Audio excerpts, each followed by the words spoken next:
March 5th, Hackensack County School Board meeting to order. Please stand for the pledge.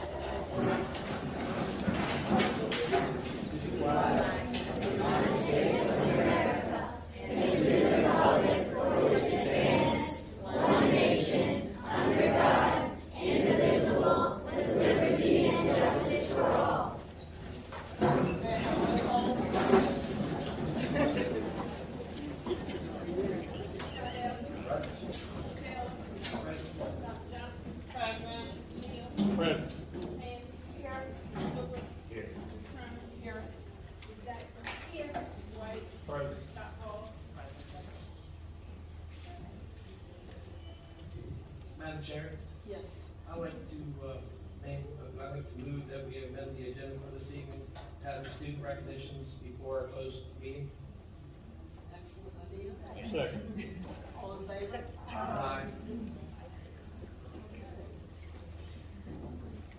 Nashville High School. Nashville High School.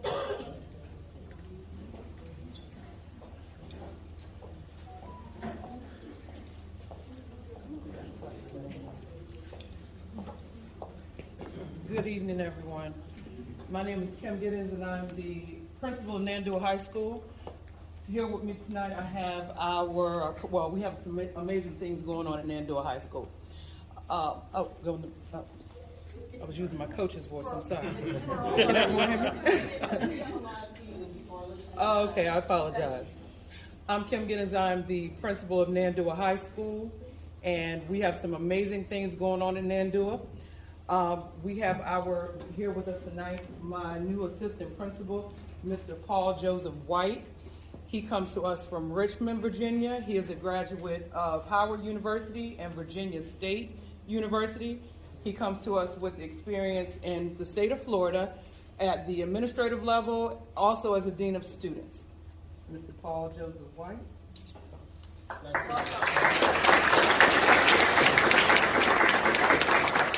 I also have brought with me tonight a couple of our amazing student athletes, our seniors. We have Reagan Pence, who has scored her 1,000 points. She tells me 1,152 points. Thank you so much, Reagan.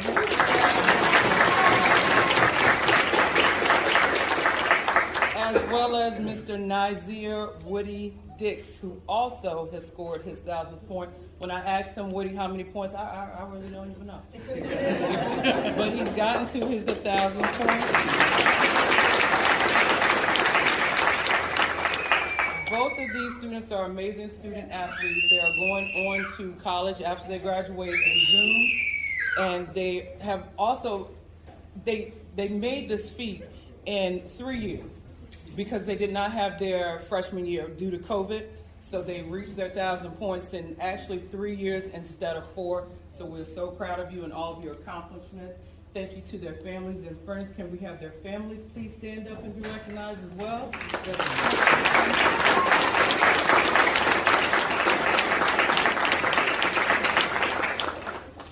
Thank you all so very much. Thank you, Ms. Giddens, and welcome, Mr. White, and you too. We're very proud of you, and thank you for being leaders in your school and representing our division so well. We really appreciate it. We're very proud of you. Hope you're proud of yourself. Thank you.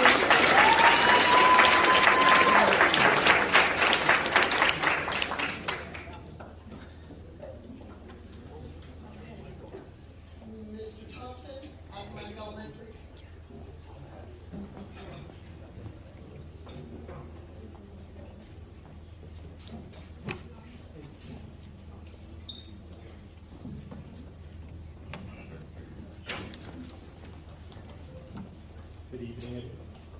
Good evening, everyone. Thank you for inviting us to give recognition to our wonderful students that performed in our beta. My name is Javan Thompson, principal of Academic Elementary School. At this time, I'd like to acknowledge our wonderful students in beta. Boys and girls, come up, stand with you. They can see you in the face. All right. We have our sponsors. We have Ms. Klein, Ms. Holland, Mrs. Andres, Ms. Ellis, and Mrs. Johnson. Those are our wonderful teachers that work with our students in Beta. We have a long tradition of doing well in Beta going back for many, many years, and we're just going to continue that tradition as we move forward. All right, our winners for the Virginia State Elementary Leadership Representatives is Hayden Morgan.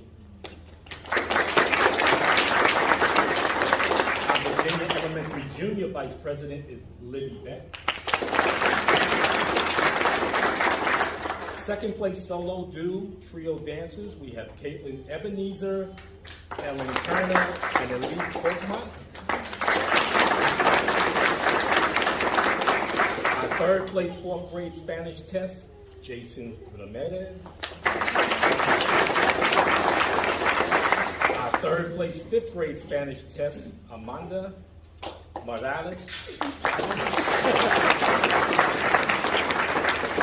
Third place on site painting, we have Perla Velasquez. Our third place elementary song fest, that's everyone that competed in song fest. So raise your hand if you can. raise your hand. And last but not least, we have our third place fourth grade language arts, Caitlin Ebenezer. Proud of our students, and we're looking forward to doing well at the next level in the competition. Thank you for acknowledging our students. Thank you very much.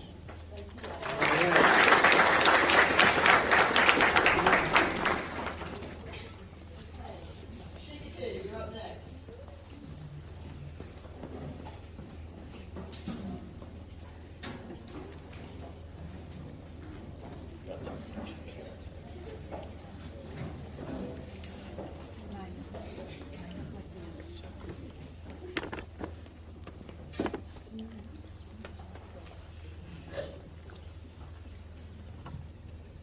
Good evening. My name is Diane King. I'm principal of Shingatig Elementary School.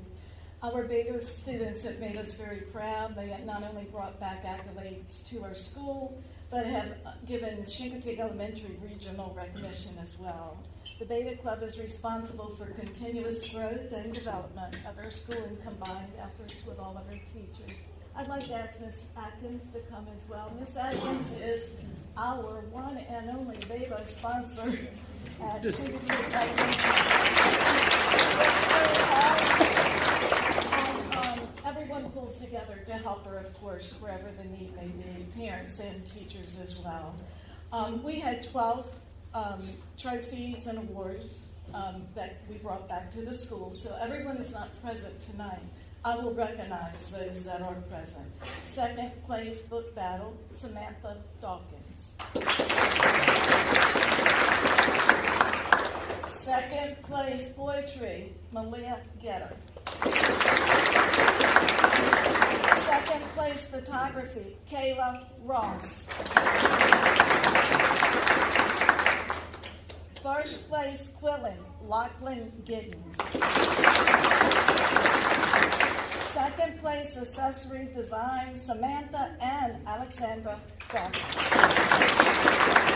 Yes, they are twins. And first place, let me go back. First place quiz bowl, Alexandra Dawkins and Samantha Dawkins. And we have a very special honor. First place solo artist, and this child has also received a golden ticket to be a premier performer at the Savannah, Georgia National Convention. And her name is Lachlan Giddens. All of these children make us all proud. We are so proud of you and for everything that you do at our school. Thank you for your hard work, and thank you, Ms. Atkins.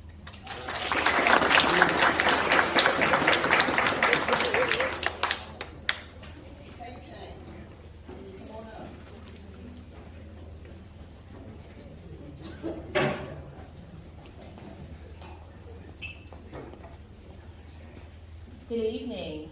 I am Phyllis Smith, the principal at Tank Elementary School. And I have here with me tonight is Mr. Richard Green, the assistant principal. Could we have our students all come up, please? All right. So Mr. Green is going to introduce our sponsors, who will introduce our students tonight. I would like to thank all for having us here on tonight. And I'm pleased to be a new part of Accomack County Public Schools. And it's just so good to be here. So I thank you for welcoming me. And it's a joy to every board member. I want to thank you for being here for us to help us celebrate the accomplishments of all of our students.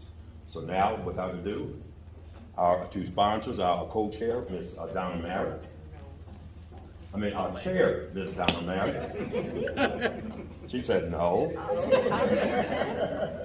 Our chair, Ms. Donna Merritt. Our co-chair, Ms. Amy Young.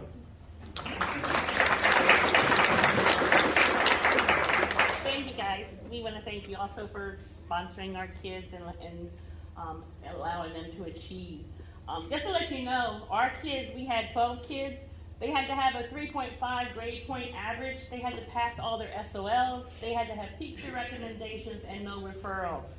So that was a high standard that we had at Kagatang for them to become beta. So we only have 12 kids, so I'm going to announce them all so that everybody can hear them. Our living literature, we won second place with Gage House. Our spelling bee was second place with Amaya Creekmore. Our Spanish was first place, Zarita Rivera Vesquez. She's not here, but she was first place. Second place, we all performed in performing arts where we had to perform. And Alejandra was in there, and Gavin, and Leland, and Heidi, and Kevin, and Micah, and Jacob, and Amaya, and Zarita were all in there. So we won. So now we're on our way to Savannah, and I think she's got a promotion to make. Oh, come out to bingo Friday night. Help us raise funds for them to go to the And it's cash, bingo, it's cash. Thank you all very much. Good job.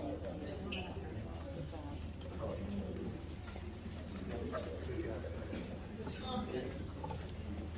Come on down.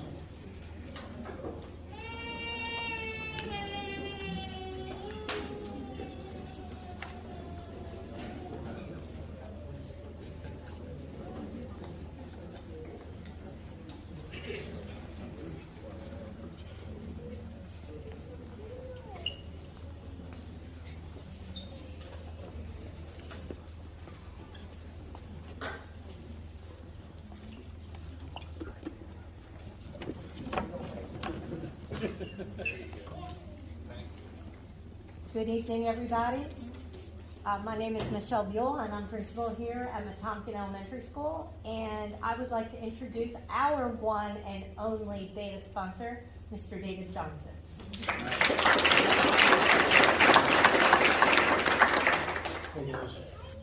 So I want to recognize a few of our people.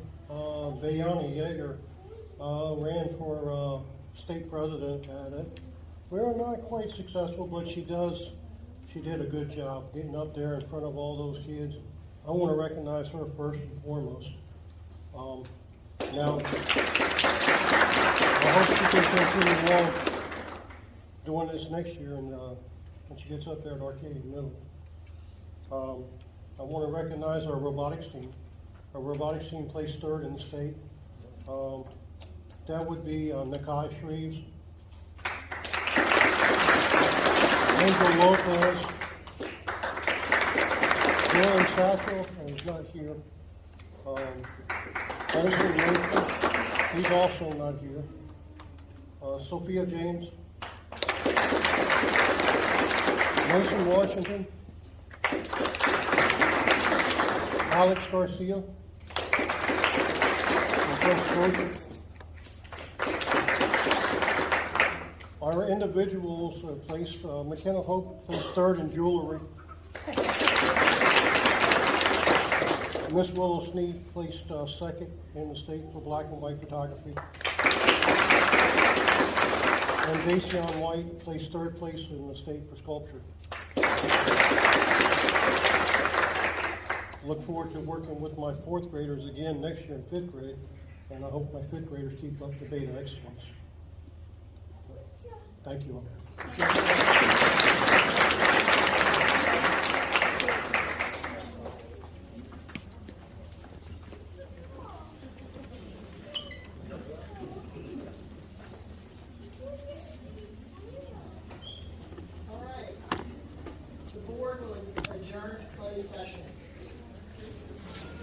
Board will adjourn to closed meeting as allowed by section 2.2-3.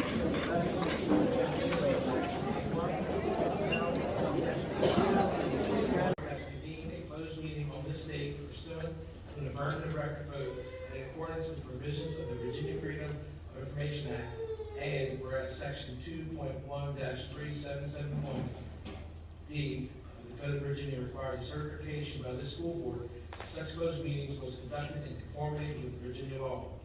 Now therefore be it resolved that the Accomack County School Board hereby certifies that, to the best of each member's knowledge, one, only public business matters lawfully exempted open meeting requirements by Virginia law were discussed, and two, only such public business matters as were identified in the motion by which the closed meetings was convened were heard, discussed, or considered. Is there a motion to approve the closed session? Second. All in favor? Aye. Opposed? Can we get a motion on the personnel list? Madam Chair, I move to approve the personnel list as presented. All in favor? Aye. Opposed? Thank you. Can I get a motion on the discipline cases? Madam Chair, I move to approve case numbers 03, 05, 2401, and 03 for readmission. Second. All in favor? Aye. Opposed? Thank you. Madam Chair, I move to approve,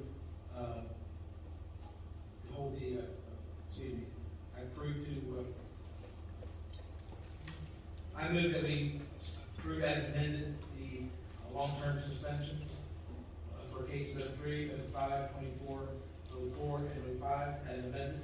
Second. All in favor? Aye. Opposed? Thank you. Now we have the minutes. Are there any questions or changes to the minutes? Is there a motion to approve the minutes? I move to approve the ordinance from meeting 2/20/24. All in favor? Aye. Opposed? Thank you. And now, our very first staff student comments. Did anybody sign up for staff or student comments? I fear they did not. Okay, moving on. Staff health, employee assistance program, and the hiring procedures. These are the first readings. Please review these. If y'all have questions, talk with staff, or we can make adjustments at the next meeting. Madam Chair, Yes, ma'am. I just want to state that for item 11.02, realizing it's first reading, I submitted questions just on yesterday, so I look forward to getting responses, hopefully all through. Okay, thank you. Item 12.01, SOL update.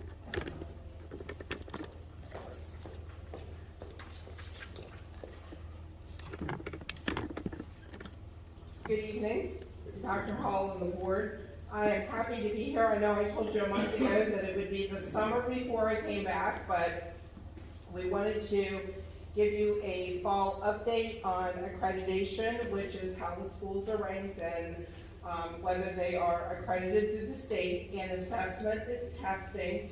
And of course, I can't leave out my guidance counselors. So in February, whoops, hold on. I told Brian I wouldn't lose the pointer. I was waiting. Okay, here we go. So in February, it was National School Counselors Week, and unfortunately, because of state meetings, I was away for the February board meetings. But I did want to take the opportunity to introduce you to our school counselors that we have in Accomack County Schools. So the first group that we have is LaCourtney Bundick. She is at Nandua High School. She's one of three. Ellie Diaz is at Nandua Middle, and Latasha Hutt is at Arcadia Middle School. These three had the chance in October to attend the Virginia School Counselors Conference, and were able to come back and do some professional development for the rest of us. At Kegatank Elementary, we have Melanie Shreves, and on the right is Martha Johnson. She is at Punkateek. We also have Lee Campbell at Accomack Elementary, and Brianna Young is here at Metonkin Elementary. My Arcadia group wanted their picture all together. We have Laura Cody, Lindsay Lines, and Karen Edwards. So there are 3 counselors at Arcadia High School. Lori is the second one at Nandua High School, and then Michelle Conklin is our counselor at Chincoteague High School. So I wanted to showcase my last 2, that's 12. Regina is retiring at the end of the school year with 30 years of service, so we would like to thank Regina for all of her hard work and dedication to the students at Chincoteague. And then Cheryl Bono is the 3rd counselor at Nandua High School with 32.5 years of service, and she will also be retiring at the end of the year. So with that being said, we definitely need some school counselors. So if any of you happen to know school counselors, send them to Beth Whitelock and myself, because we definitely will need some school counselors. So I'd like to thank them for their years of service. They've done a great job to the students of Accomack County. So on to the assessment piece, and Dr. Johnson, I heard what you had asked for. Dr. Johnson had asked when we presented data to break it down. Unfortunately, because of our low numbers, and you'll notice that Tangier's not even up there because of their really low numbers, I felt like breaking it down would people would be able to identify who the students were. So I promise you, when I come back in July, you're going to have lots of data. So I'll do it by school and by division, so you can see how we did, and then we'll do a state comparison as well. But this is our fall data. English as a whole, we're doing very well. If you notice with the high schools, we have a substitute test, the word keys, and we have been able to get a lot of our students to pass those tests because we have that substitute test that we could offer. Math is doing as well. Also, our science area, and if you remember from our accreditation report, science was one of our red areas. So this is definitely an area that we are working on across the board. You can see we would like for it to be higher. We are working with all of those schools and plans, and I'll talk about that in a minute, but that's one of the projected areas that we would like to see higher. Statewide, science is an issue. That's not an excuse. We're our own entity and we have to do better, but we do have some plans in motion for that one, and then history. And science, is science trending up, or is it, I mean, I don't have the Well, I figures think that. there are some moments where you think it is trending up because we had a crosswalk here where they had science standards and then they brought new standards in, and then we had a crosswalk, which is basically mixing them all together. And it's new questions coming out with the test. One of the things that we have to do with accreditation is we have to look at all those schools who were red and yellow, and one of the questions we have to ask is, why are they red? What's going on here? And that's one of the things that we met on this week with Dr. Hall and Karen and Katie and all the schools who had red or yellow issues. And that was one of the things that we looked at. What are we teaching? Are we following what we're supposed to do? What's out there that can help us? Because, honey, they can sell you a lot of stuff, but we want something that's going to help us. I don't want to dump money into a program that's not going to be beneficial. So we are hoping it will trend upwards. So, and that's one of the things when I come back with our end of the year data, I'll show you the state data so you can see how we are performing compared to them. So that's assessment, and of course, there are always seniors that we are worried about. This is county-wide. With the reading and the writing, all of those seniors will have the chance to test early, so where our other students will test the middle of May, our reading students will have the chance to test early in May, do a retake, and then we can put that work keys in motion too. Writing test is coming up, and that will be the same thing for them. So we're going to give them multiple more opportunities. Science, once again, here we go. our area that we need to work on. One of the other things that these students will be able to do is take a substitute test. So let's say they pass the Microsoft PowerPoint, we can use that test not only for our Career and College Readiness Index accreditation, we can also put it into motion for one of these, and it can be a substitute test. So we're working, of course, my goal is to get all of these students graduated, so I will keep you up to date on this number, because this is a really important number as we move toward May and June. Okay, and testing is ongoing. Bobby, we're testing again. That testing, these are our students with disabilities. They have to qualify for the Virginia Alternate Assessment, and I will tell you, this is an area that we've been really concerned about because the state, with some pressure from the federal government, is also changing these regulations. So next year we will have fewer students on the VAP, and they will be more SOL tracked. But the VAP tests are science, English, and math, and they're either done online or paper. And then the history part of it is a portfolio, where they do an assignment in class, they do a project, and that goes into a binder, and it's showing evidence that they've learned things on their history content. We're currently in the middle of WIDA test, and this is a test that assesses the acquisition of the English language. And we can also use this test for students that go up a tier or go up a level. That can also help our English scores. So that's why when I showed that data, it's really raw, because there's a lot of other factors, that we can put into it. Our English 11 writing is March 12th and 14th, and any of those seniors who still need that will take this, get a retake, and then we'll follow up with work keys.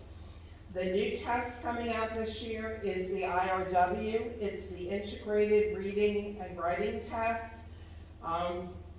It will not count towards accreditation this year, but our goal is to glean every bit of information we can about this test, because with the 24-25 school year, it will count. So we will get all the student tests back and be able to see how they're scoring it. We'll see the rubrics. So that would be for grades 5 and 8. The state had originally said it wanted grade 11, and then after I'd been to meetings, then they changed their mind. So that's okay. We can go with 5 and 8. We can learn about a lot of information. And then, of course, our May and June testing, and we'll let you know those dates as well, because we are working on that calendar. And it all plays into our accreditation. And when I spoke last summer, the greener we are, the better we are. So as we are in red or yellow, we tried to move to green. Attendance was one of our areas that we were in red, and Ms. Jordan will be speaking in a few moments, and she'll tell you a lot of things that we've done to try to get attendance out of the red. Our CCCRI, that is our College, Career, and Civic Readiness. That looks at our seniors. Do they have a CTE certification when they graduate? Do they have a dual enrollment class? So we've been able to look at all of that information and see what the students need and try to fill that in. Our other red area was our gap groups in English and math, and this is where Dr. Johnson was asking for the data. We'll actually be able to break that down and show you how did our different races do, how did our students with disability do, free and reduced lunch. So that was one of the things that we need to look at as well. In coordination with the state, any school who is red or yellow has to complete a school needs assessment, and they basically look at this data. Why are we in the red? Why are we in the yellow? What can we do? What research-based strategies can we put into play to get us out of the red and the yellow and to be greener? So that's where accreditation is. Yes. Absolutely. So when we speak, I'll take blame, I don't want credit. When we speak about the demographics that I have asked for, Right. correct me if I'm wrong, this is what the state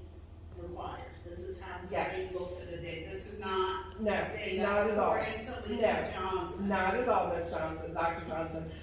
The state looks at everything, and you've got to remember, a student who is white, who has a disability and gets free and reduced lunch, that student's going to count in 3 different categories.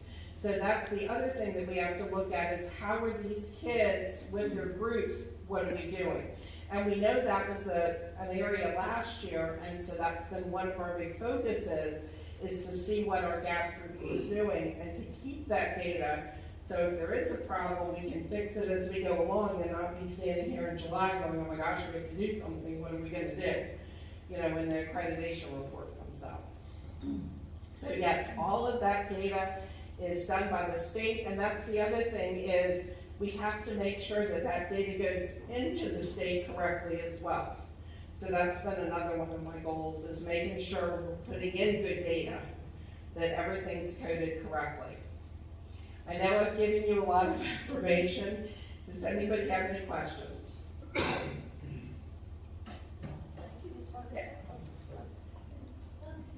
you tell us a little bit more about the MAP testing, how that works? Absolutely. Like, do all the students with disabilities, like, do they try to see if they qualify for it? What percentage of them qualify for it? So the VAP is the Virginia Alternate Assessment, and it is mostly for our self-contained students, and there is a very strict regimen or qualifications, I would say, that they have to meet in order to do this. What they want are students coming out of high school prepared, ready to go on with a plan, and they don't want students who could reach a higher goal to be stuck here. So what they are trying to do is work with those students and make sure that the ones who truly do meet the criteria are the ones who get the VAP testing. So a VAP test is in English, math, and science, and they can do them online or paper. They get accommodations, like one of the accommodations is like an alternate response. So if they have a story and the teacher reads it to them and it asks them a question, on the choice cards are pictures. So instead of a mountain, a ball, and a bike, the words, it could have a picture and the word of a mountain, a ball, and a bike. So it gives them a chance to perform on information that they have been taught. And their SOLs are called the VSOLs, and they are adding a lot more rigor to them as well. There's also a cap to that. Right. The state does not like for you to give that. They want to give every child a chance. So they give you a cap on the kids you can test every day. Right. So I'm just curious. Is it 10? I am not sure. I know that they are in the process of changing it, and when we looked at our numbers this year, there's like a formula sheet that we have to do. And under next year's qualifications, there were very few students that actually are getting the VAP this year that will qualify for the VAP next year. So that's one of the things that Ms. Annis is working on is the transition plan for those students who have done a VAP to move into taking those SOLs as well. And if you still have more questions, I can try to answer them, and I know Ms. Annis could do a lot better with this than I am, but it's, for the history, it's a portfolio. They don't, they show work that they've done, so those are, and we started the VAP testing in April. Does anybody else have any other questions? I will be back. I'll be back in July with the complete assessment update, and then of course, once all of our data goes in, then we are anxiously awaiting our accreditation rating. So thank you so much, and if you have any questions, just let me know. Thank you. And I'm leaving that right there. All right, next up, 12.02 safety update. Bill, do you have something you're supposed to?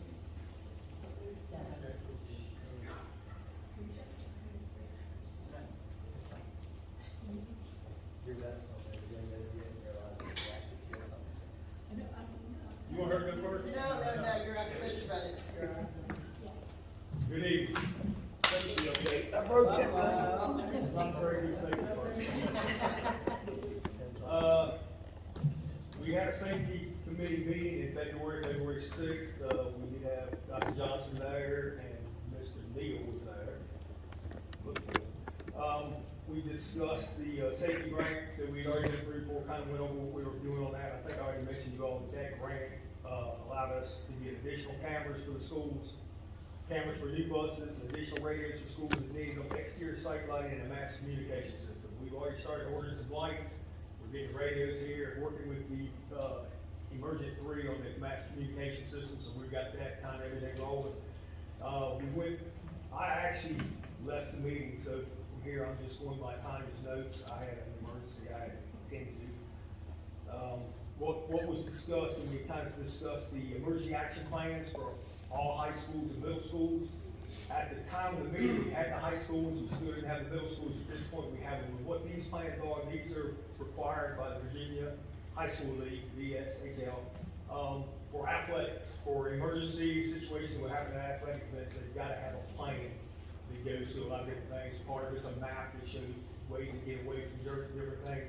Pretty comprehensive, so we got that in place at all the schools at this point, and the principals and their athletics folks did a good job on those plans. They're very detailed. So we've got those in place.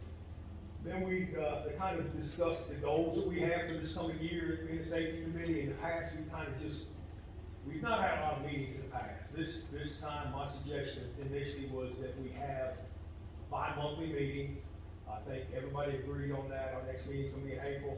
And one of the other things I put on the agenda that I wanted to have goals. We need to have, as a committee, we need to have goals and things we can try to accomplish within our schools related to safety. So at this particular meeting, we had 2 board members, myself, Tanya, Mr. Campbell was there, Mr. Taylor, Lieutenant Sheriff's Department there, and Officer Trees, that's the SRO Acadia, and we had to go for the Shinnecock SRO. So we had a good presence of law enforcement there, sharing ideas and things like that.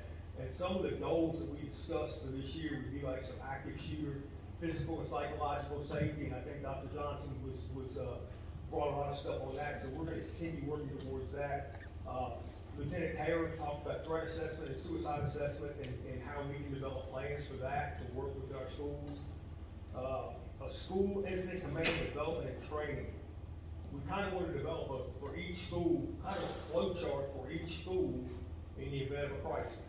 What happens? And part of that is included in the school's crisis management plan, but it's more diluted than what we like. We want to get it almost to a specific level where it's identified who's doing this, who's doing that, and how we will work to kind of work through that crisis, whatever it may be, student emergency or whatever it is. So we kind of did that because we were talking about developing that from both, like I said, medical crisis, criminal emergencies, and facility emergencies. Then I think Dr. Johnson also brought up, some type of community engagement. So we, how we can keep the community informed of what we're doing for safety in our schools, what we're trying to accomplish. And I think we're on this committee, I think we're supposed to have a parent on this committee. I think we've struggled with it for 3 years I've been here trying to get a parent. Still want to try to do that, but have not had much luck. Then we want to have some training for active shooter, for medical emergencies, bus safety, student driver safety, and kind of training for administrative active duty stuff. So, I mean, these are the goals we got for this year to kind of develop these plans. I think with the group we have on this committee this year, we'll probably accomplish most of this. I don't know if we'll accomplish it all, but we'll accomplish most of it. Some of the additional stuff that we talked about, some concerns were brought up, is kind of right now our fire drills and our lockdown drills. The inconsistency maybe between schools. We want to try to get a more consistent method to this. Some schools, from what I've been told, handle them perfectly. Their fire drills are organized, they exit the building, they enter the building. Other schools, not so much. I want to work with the principals to try to develop a plan that gets it consistent throughout the county. Everybody's on the same page. I want to get to the point that we use our critical incident maps for part of our fire drills, where that way everybody's got it. This grade is going to this area, this grade is going to, where everybody knows, the students know, it's not just we were all at school fire drills, like, okay, we're going outside. It needs to be serious nowadays for lockdowns and fire drills. So we're going to follow up more on that. That was something that's talked about. And then additional training for people that are responsible with the metal detectors. We had commercial training to people. They still feel like some people just aren't operating metal detectors properly. I want to follow with that. I want to talk to Garrett.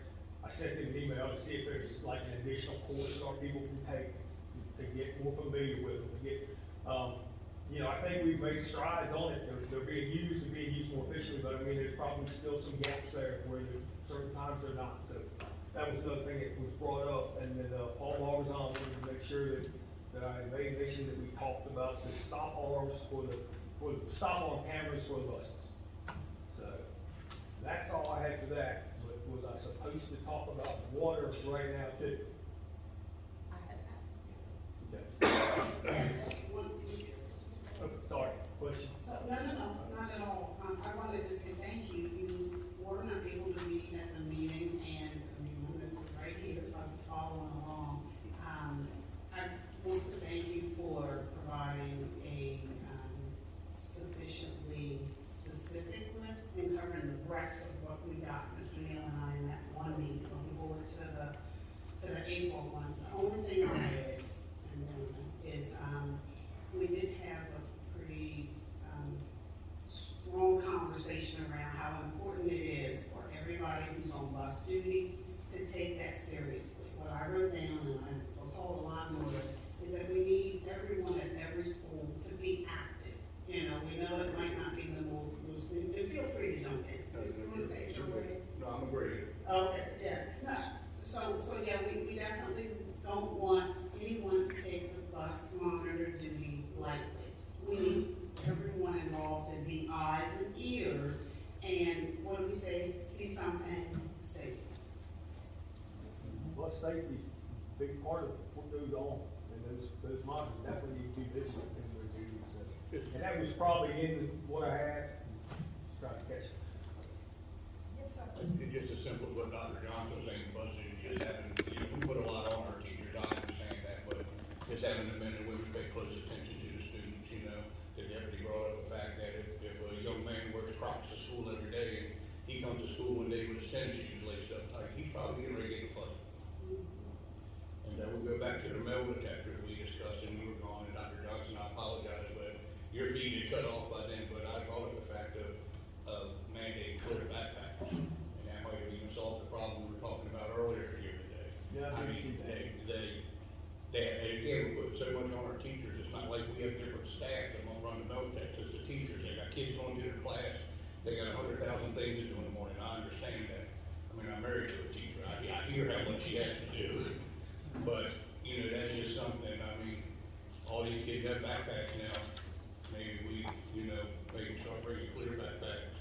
They can see underneath it, and even for the safety of the men and women that are going through these. I asked Ms. Gibbons, I said, how do you search your backpack? She said, you know, we open it, we move a couple things around. You know, if you got a knucklehead that wants to leave a open razor blade or an uncapped needle, there's none of this stuff they're supposed to have in school, but they're bringing it to school anyways. I mean, that's just something we had talked about. Well, we're asking our teachers and other people to check these backpacks, not knowing if there's a needle or something there, and I mean, they're reaching in. So, I mean, you know, I think that Garrett can help us out on the part of the draft. I think the clear backpacks is a good idea. I mean, I was just found out earlier tonight that metal detectors found 2 knives this week coming into schools. So the metal detector's working, but I definitely think that our staff that's monitoring them is at a disadvantage. I mean, they've had training through this virtual academy, and they know how to do that, but I mean, you know, my whole thing from the beginning, I said it's to say, I'm manning a metal detector. Say it goes off, well, I check this student's backpack, well, all of a sudden that student pulls a pistol out of his pocket. I'm not trained for that. So I mean, and I'm just using me as an example, but I mean, it would be a teacher or someone like that, and you know, our folks aren't trained for that. So I mean, we need to figure out how or what we need to do. I know Dr. Hall actually told me to look into like security services. But I started that conversation with a security company. I mean, I gave them the list of our schools and the number of metal detectors we had and stuff like that. And they estimated it at 300 to 400 man hours a week for security details. And I mean, you know, I didn't even go any further with asking what something like that costs. But and a lot of it, I'm sorry, a lot of it, you got these men and women, And if somebody wants to get something in here, they can get it, there is no doubt. But it's human nature. When I was in Richmond doing the work I used to do, I snuck stuff past a lot of security stuff. I mean, I was working with the feds on it, and that was, you know, what I was supposed to be doing, but it's human nature, you know? And I'm not gonna say it's easier at the schools, but it probably is easier. You take our high schools in the morning, with all these students coming in, I mean, it's a lot going on at those schools, those medical centers. So, I mean, you know, and there's only so many people manning. And somebody can see, okay, well, that's a crowd, I'm gonna go around this way, and I've got a knife in my backpack, or, you know, whatever. I mean, you know, I think that, you know, I think everybody's working hard and determined to keep our schools as safe as possible, but there's kinks in the armor. I'm not gonna lie to anybody. I mean, there's kinks in the armor that there's not gonna be a solution for everything. No, sir, there's not, but what we're trying to do is we can come up with ideas to make it easier for you and your staff, that's what we're gonna do. And I think that's the direction we need to continue to go, and that's why I'm really happy with the start of this year with the safety committee, with having board members on it and everything, and it's kind of a helpful push to, you know, to move this stuff forward, to have goals that are achievable. Right. And at the end of the year, I come back here in December and say, you know, this is what the safety committee was able to accomplish, this is what we weren't able to accomplish, but it's a high goal for next year. I just think that that's the type of things that we've got to do on this committee. I mean, in the past, we bring recommendations, and we got the metal detectors and different things like that, but I mean, now we need to develop plans and programs for the what if. And I think that's what we're looking to do back, is the what if. We're all in. One more matter there. Oh, yes, sir. Was there anything else said about the transportation other than the cameras on the stop arm? Just the cameras on the stop Okay, I brought up the fact that I noticed in Northampton, they have the buses, and Dr. Johnson and I spoke about this too, the buses that do highway stops have added extra stoplights, extra red lights in the bumpers. And I actually was able to speak to one of the drivers who drives one of those buses, and he said it really does seem to help with more visibility. And I know when I spoke to, and I apologize, because I can't remember Paul's last name, when I spoke to Paul, he said, there's steps you have to go through to add things to a school bus. But it's my understanding as well that, you know, like the county, Henrico, Hanover, they're all doing it now too.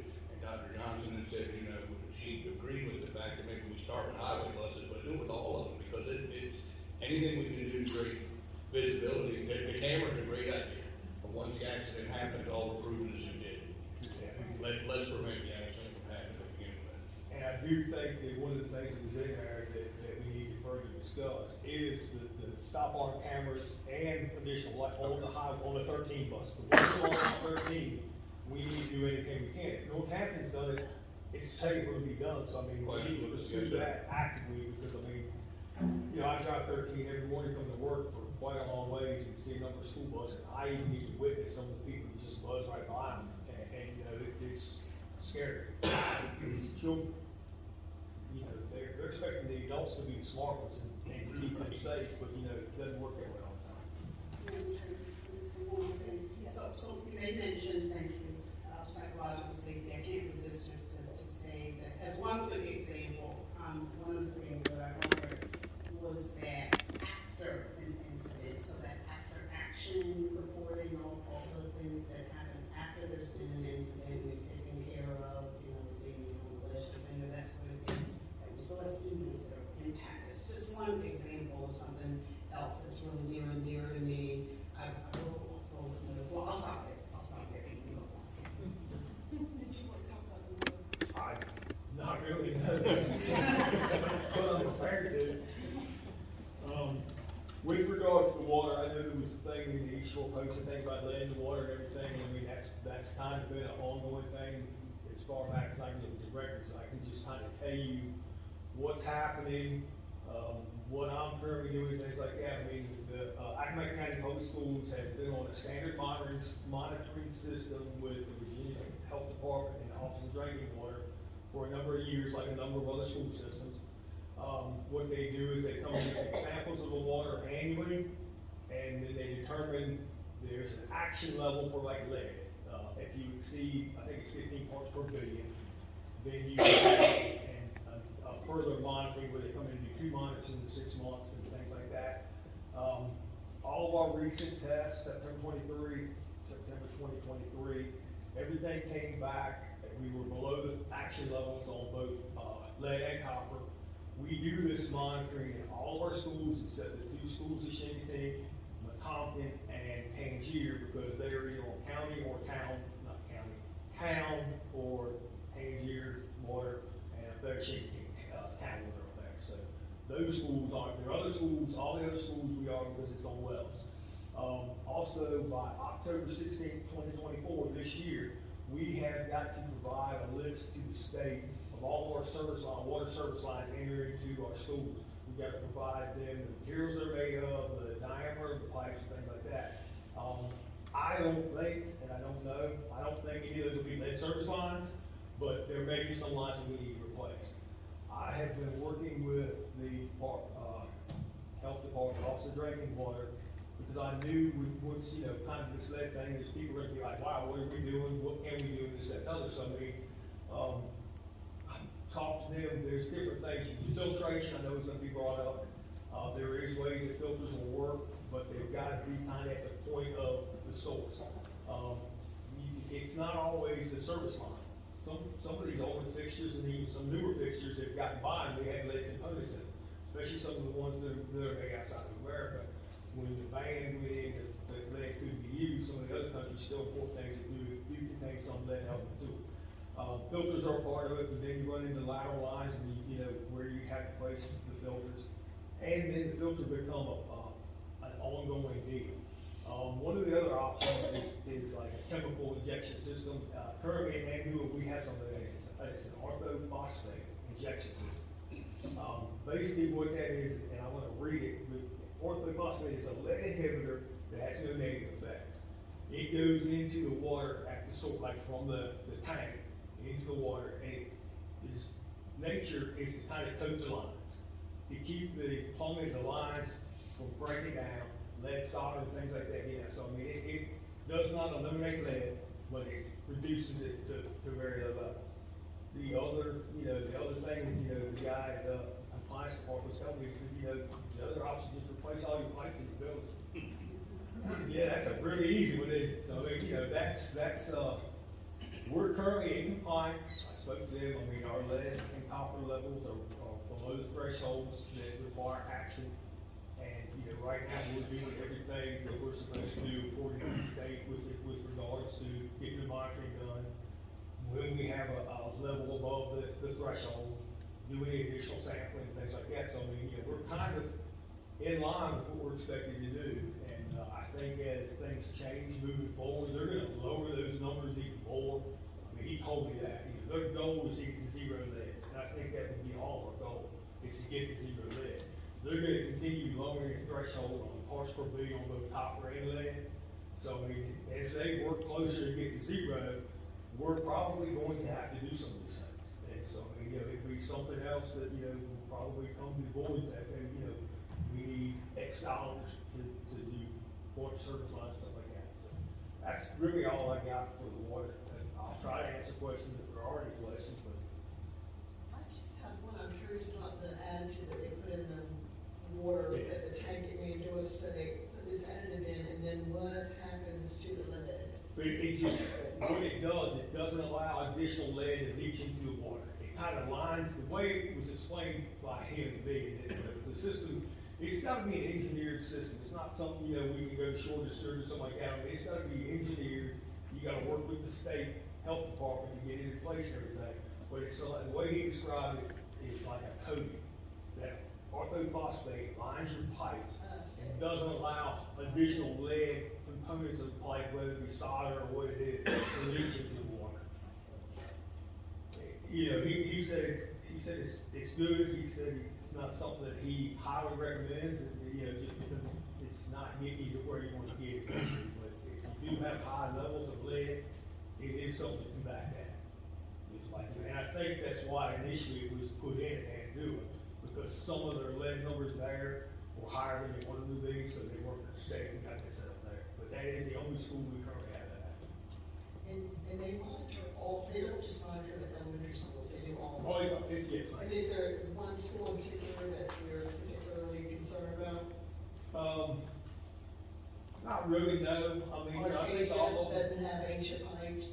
Well, I mean, I think if we were going to be, Mandua would still be I was gonna say that there's a school to be worried about, it would be Nandover, we still need a school.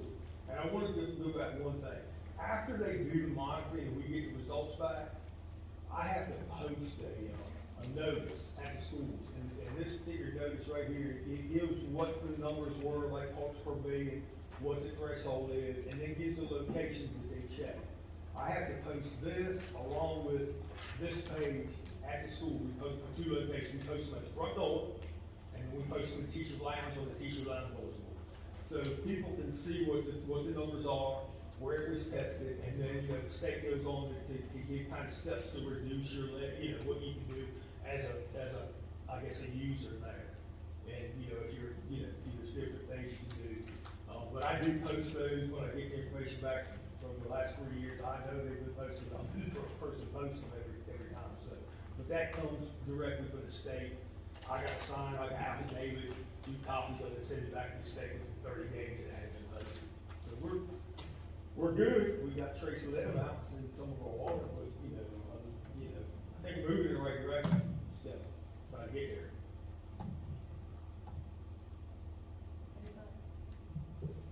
Am I coming back up for the academic primary, or do you want that right now? Yeah, I'll walk back. It's a long, y'all never get me up there. Academic primary, well, we got started, we met with, Dills, they came in and, met with us, we had Mr. Taylor and Mr. Ricker on that committee. Sorry, I think that's what Ricker, I gave right 1 or 2 times. They were on the committee, and also Mr. Tommy Hines was there, Accomack County, I think he's on town council and everything, he was there.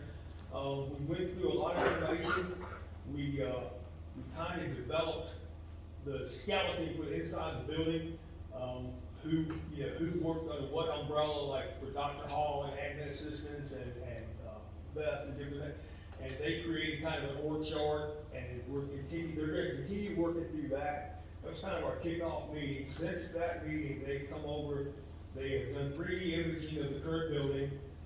They put together a number of things. They set up a Procore site where they're going to download things, everything where we can go online and kind of look at this thing. They've already involved their estimator, which is really early in the development of this, but they want to make sure that they stay. We don't want, I don't know if I want to say this, we don't want a situation like North Hampton high school deal. We want to make sure the budget we talked about in the beginning is the budget we talk about when we get ready to build this thing. We all want that. Yeah, I agree with that. So I mean, they're working on that. They're working on some, they're gonna have another meeting where they're gonna kind of have a full plan that they're gonna bring back to us. Their goal is to have that sometime this month in March, to kind of bring it back and kind of go through this thing, see how it works, see how it flows, see if they got the meeting spaces right and different things like that. And have that, but at the same time, they're working on kind of the bidding documents that go along with that. But when we get this thing and get final approval on all the layout, classroom and stuff like that, they want to go ahead and be ready to put this thing out to bid. And even prior to that, they're going to work on site plans and different things and try to get some early approvals. I'll make sure I get this right. Early approvals from the county, from the building office, on some of the site plans and things like that. So they are really moving this thing at a pretty fast pace, considering we've only had really one sit-down meeting with them. I mean, it's been a lot of emails, things like that, but I think we're fast forward, we're moving with it, so hopefully, it's a challenging time to do a project like that with construction costs and everything. I mean, I think that this group is going to do their best to keep us where we need to be on budget and time frame. I mean, I kind of told them I'd like to see this happen, so hopefully we can cross that bridge together. That's about all I've got. Thank you. Thank you. Okay, discipline and truancy update.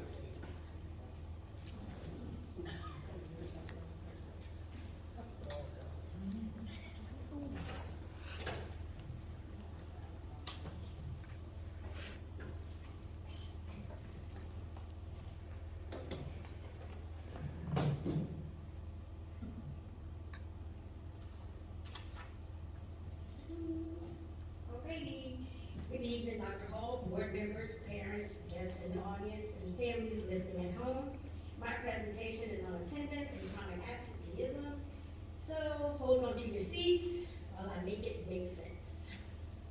First, VA Code 22.1-254 addresses compulsory attendance. Which is children need to be in school if they reach their 5th birthday on or before September 30th, or until the age of 18 at the graduation, or some circumstances outside of that. Truancy. Truancy is when students occur one or more unexcused absences. Basically, when a parent or guardian does not provide info of the absence, such as a call, note, or reason given such for the student to be out of school. Chronic absenteeism. Chronic absenteeism is defined as missing 10% of the school year. This includes OSS, excused or what we call verified and unexcused absences. Chronic absenteeism is the state indicator that is used for accreditation. As we know, on September 8, 2023, Governor Glenn Youngkin held a press conference about standard of learning scores, affectionately called SOLs, which you all have gotten from Kim, and introduced his All in Virginia initiative. The A is for attendance, L is for literacy, and the other L was for learning loss. Simple. On September 29, 2023, Governor Glenn Youngkin announced the All in Virginia Chronic Absenteeism Task Force. We, in Accomack County Public Schools, in a concerted effort, have taken a strong stance against attendance and chronic absenteeism. What we've done. All schools have attendance teams. They meet weekly and send minutes to me. On the third unexcused absence, the school meets with the family, either in person or via phone conference, to try and get the reason the student was absent and to verify it. On the sixth absence, the family has to meet with me and the school-based truancy team, which comprises of myself, an admin, school social worker, and the great Kim Ferguson. At this meeting, a root cause analysis is done, and we try to implement interventions that will help our families and reduce absences. We make every and all attempts to keep the issue in-house. 11 unexcused absent, schools submit a truancy packet with a checklist, and I file CHINS, which stands for Child in Need of Supervision Petition with the courts. Students 12 and up, the petition is filed against them. Just recently, Court Services Unit has implemented truancy diversion. What this means is when the school divisions, ourselves in Northampton, bring a truancy complaint, the case will be directly referred to the Court Services Unit for up to 120 days to help get the student back in school regularly.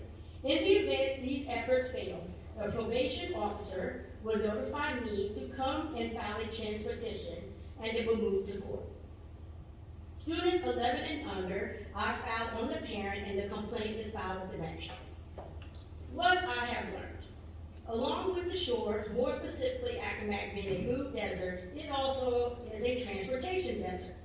Many of our families do not have cars, transportation, and when their children miss the bus, they have no way to get them to school. In addition, some of our buses do not go down some of the lanes, which students have to walk to get to their bus stops. Therefore, there are no bus shelters for inclement weather, so these students do not attend school because their parents do not have vehicles to transport them from the back of the house development to the front of the road to catch the bus.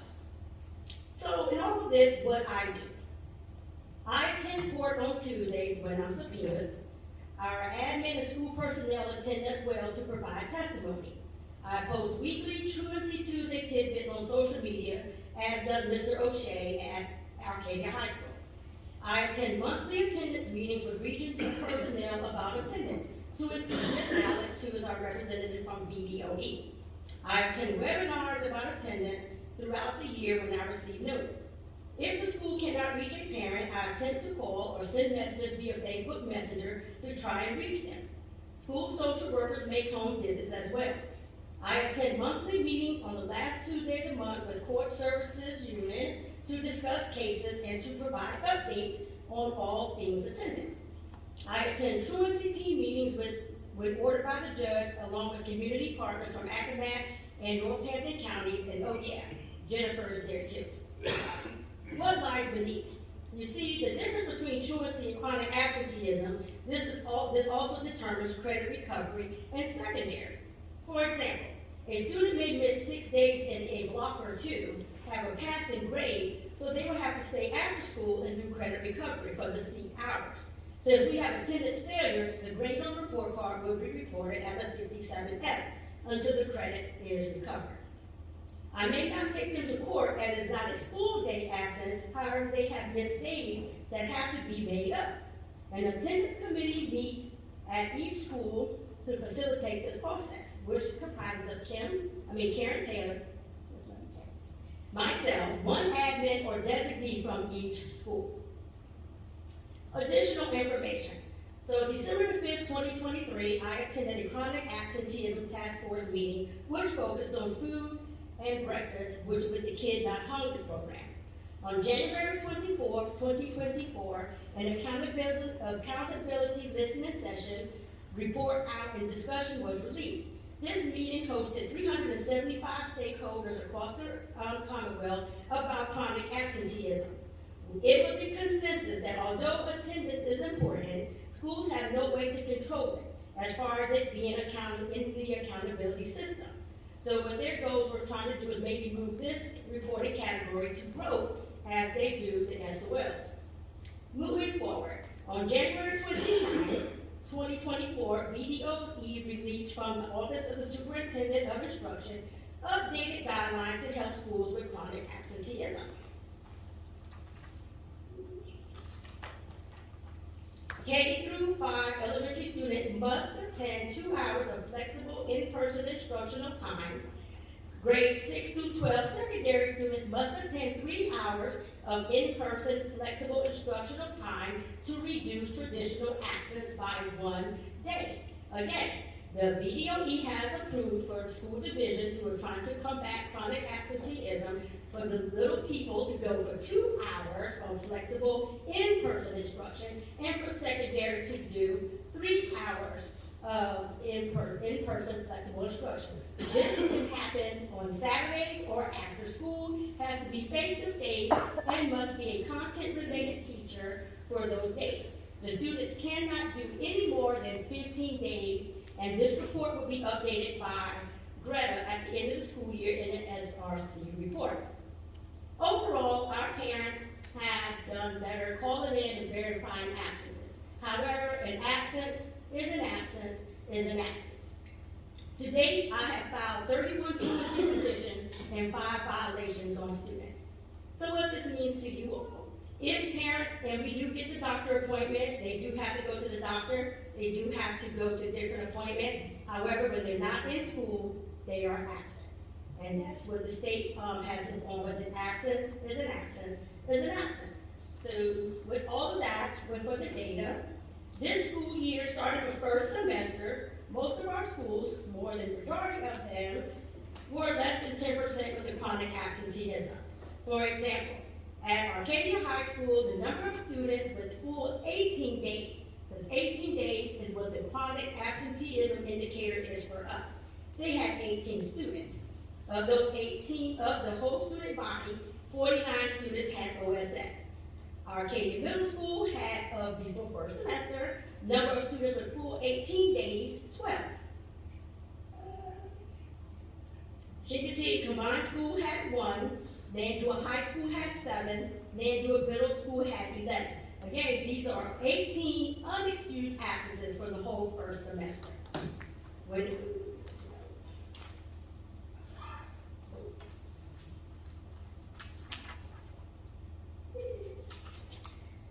For Accomack Elementary School, students who missed 18 more days was 2. Chincoteague Elementary had 4. Caretank had 44. Letonka Elementary had 10. And Pomateague Elementary had 7, while Tangier had 0. Again, this is the indicator that we will look at for the students with 18 plus days, because that would align with our accreditation for the beginning of the school year. So with the discipline, Contrary to popular belief, the number one discipline infraction in secondary was fights, not cell phones. The second highest infraction, again, contrary to popular belief, was not cell phones, but 2 out of 3 Ds, defiance or disrespect. The last D, of course, is for disruption. The third highest infraction, yet again, contrary to popular belief, was not cell phones, but fakes. Were rounded out with physical aggression and inappropriate language.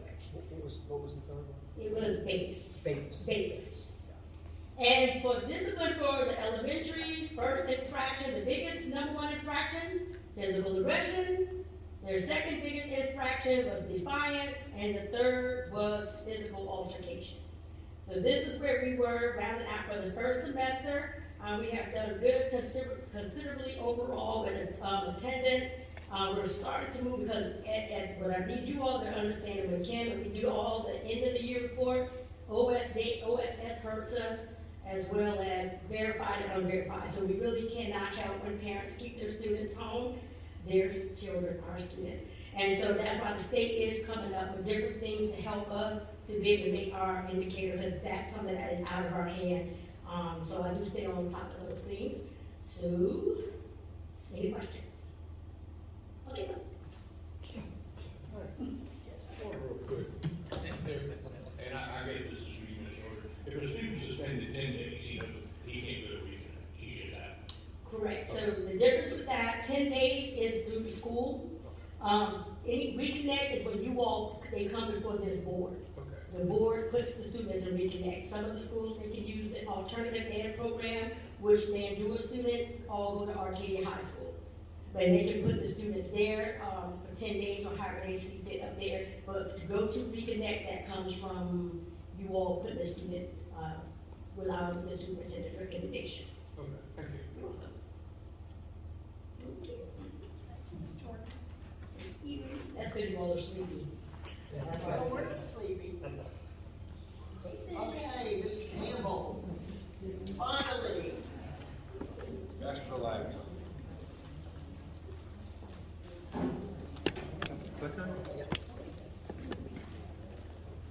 Good evening, everybody. Spencer Morgan is our Commonwealth Attorney. He's with me today. A little bit of a backstory, then we're going to go through this presentation. We've been having a lot of issues with the way that our youth are using their cell phones. I know you all have seen a large variety of that kind of offense. But what we had decided to do is get together and create a presentation that we could give at the middle and high school level to try and help these kids help themselves, right? So we're trying to teach them what they should not be doing. We presented it at a few schools already. We've been rolling it out, and we have already scheduled the remainder of the middle and high schools. This is about a 30-minute presentation. We do not intend to give you a 30-minute presentation. As you all are adults, you kind of understand how laws work, so we're just kind of breeze through some of it and hit on some of the other facts. I think just to dovetail with what Corporal Campbell was, and this was sort of his brainchild when he created our office, and normally we have a third amigo, which was Serene Wright with the TA Court Services Unit. She couldn't be here today to talk about some of the things that Court Services does. Our big goal, one, in sharing this with you is so that you know what is being shared with the students, because we imagine that parents may say something and it would be good for you to see these. The second thing is we really wanted to equip the students with the sort of awareness that they're going to need to avoid, one, committing offenses, and two, being a victim. Because there was a period about a month ago where we were getting 2 or 3 of these cases a week. And it was concerning enough, and I know Ms. Jordan deals with a lot of other stuff, and they're bigger problems, but the danger area for this is if we have a child making an explicit image of themselves, one, they're committing offense. Two, if they share that image, they're committing another offense. They share it to their friends, who share it to everybody. Now they're committing offense, and the original student is now a victim because their image is being passed around. And so those are the things we want these students to be aware of, and I'll turn it over to Corporal Campbell. So we May I ask one question before we get started, based on the motion? So, what are your thoughts about how much denial there is among parents? Oh, it's just a cell phone, I'm monitoring. So we presented this to the children. I sent an op-ed. Mr. Shockley said it's going to be produced. It contains the statistics. It's encouraging the parents to continue these conversations. Corporal Campbell will explain it as the most uncomfortable conversation. And it is pretty uncomfortable when you get in there. And there's a dynamic we observe when we're doing this. And we've observed it at every school we've done it. The kids kind of come in and it's a little sickering when we start talking about what this is all about. But then we start rolling with the presentation, and you can look in the room and you can see who's getting stressed out by it because they maybe were engaging in behavior. And so we want this conversation to continue at home, and that's hopefully the letter to the editor will be published, and we'll get some more talk. We're thinking about doing other venues other than schools, events, maybe Rewrite for Life or something like that, and just setting up a table so we can interact with parents as well. And the greatest quote I heard in any school-based training since I've been an SRO is, we are not here to raise happy children. We're here to raise responsible and functional adults. So parents do need to be involved in what their kids are doing on their phones, because these unfortunately do have lifetime consequences.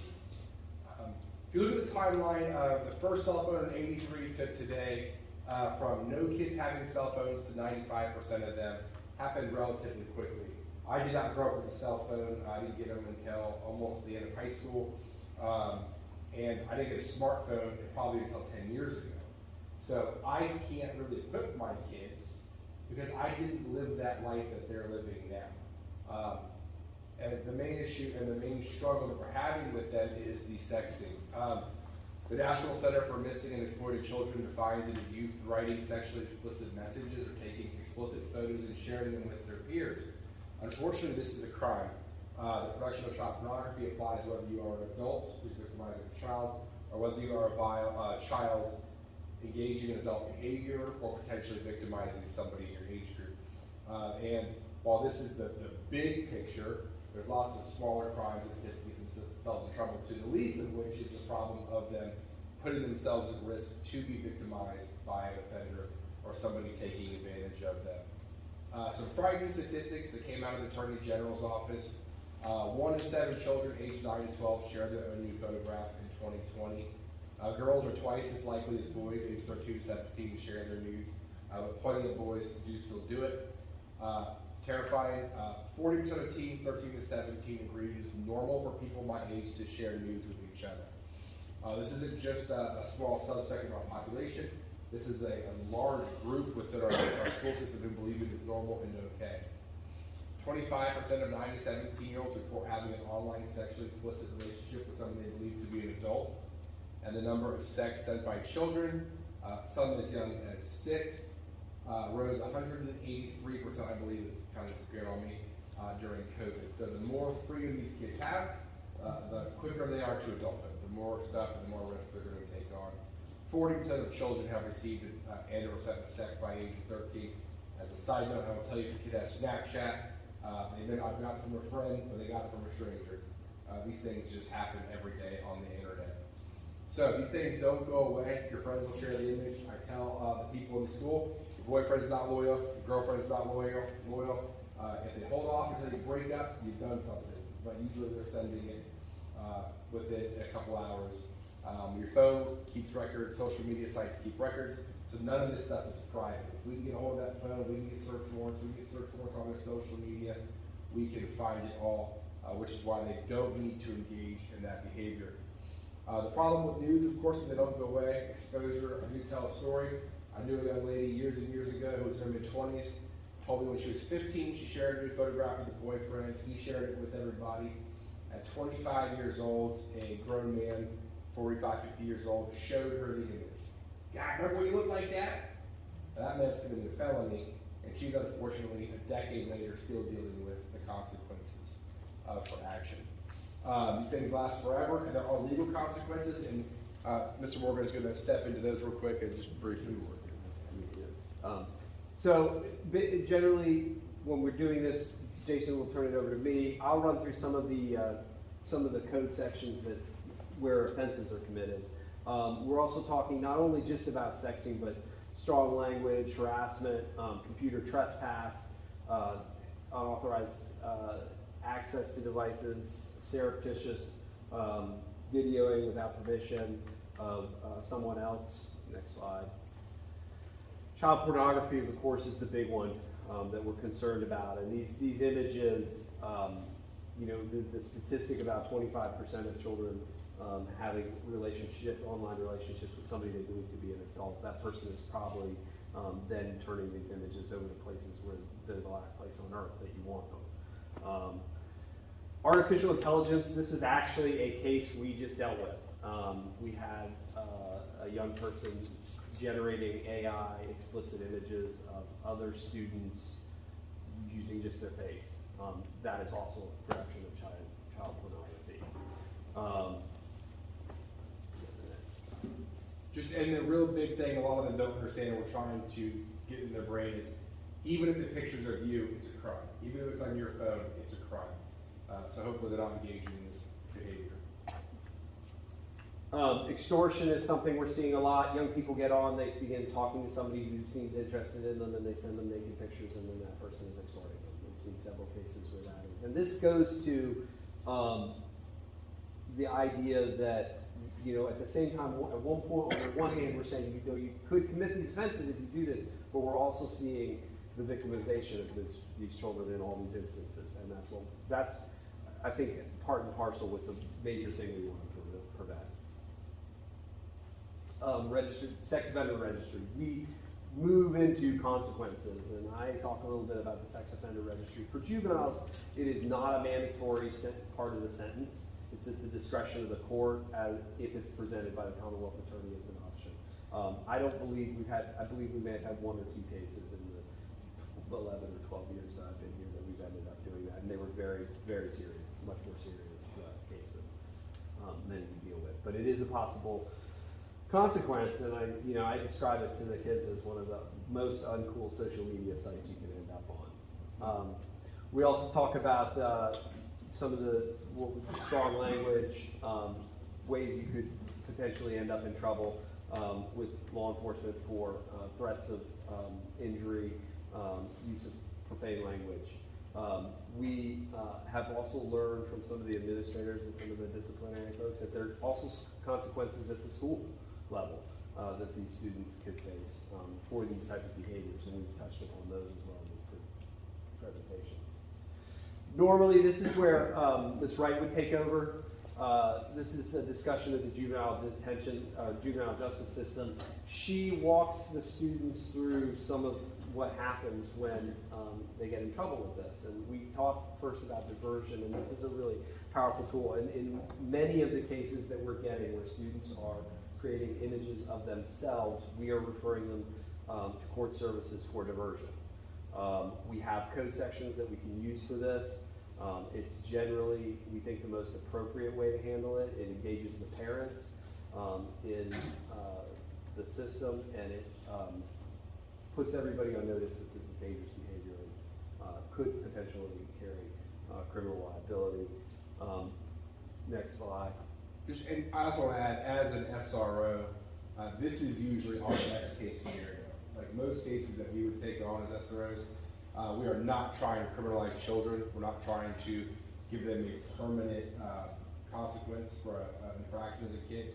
So as much as we can, that is the route that we go with cases that involve children, so that we don't affect the rest of their life. And just to touch upon diversion really briefly, it is a it's a lot of times, a few years ago, we would get a CHINS petition on a child engaging in some of this behavior.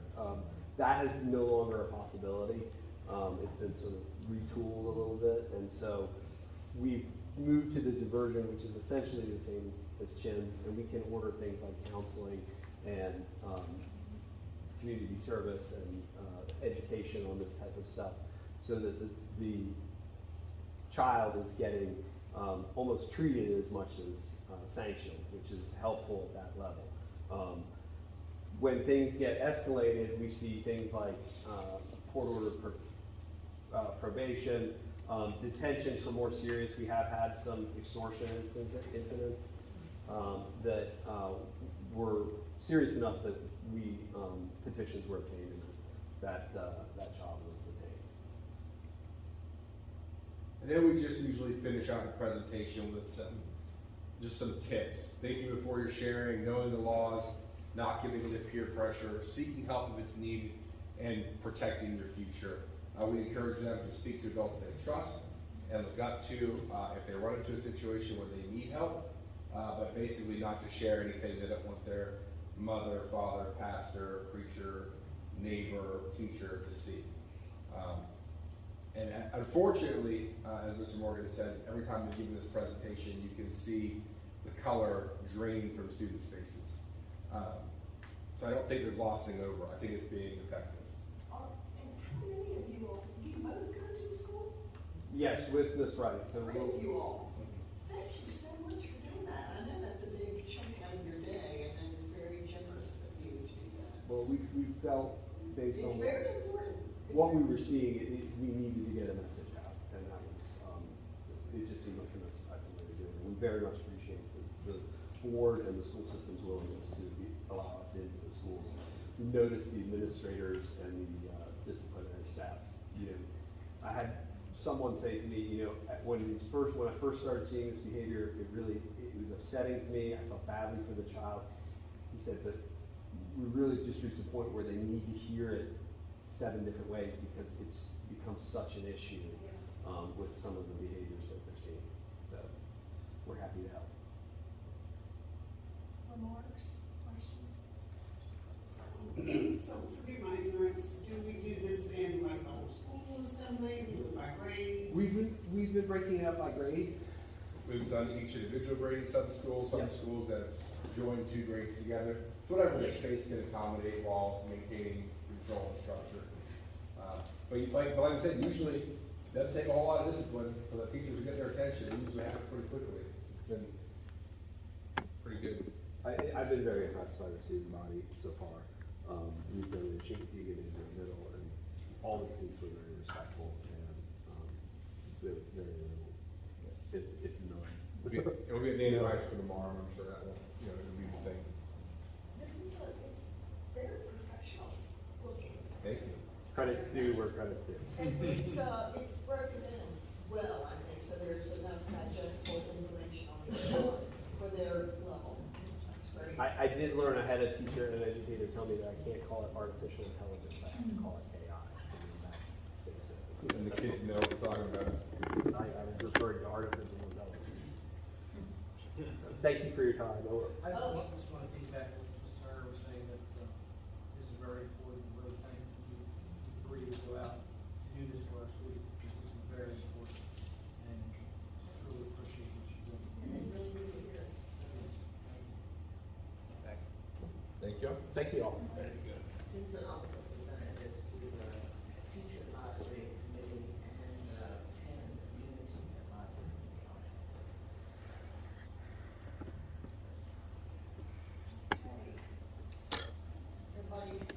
Everybody with me? Up next, item 14.01 for immediate approval. This is, the student representative to the school board.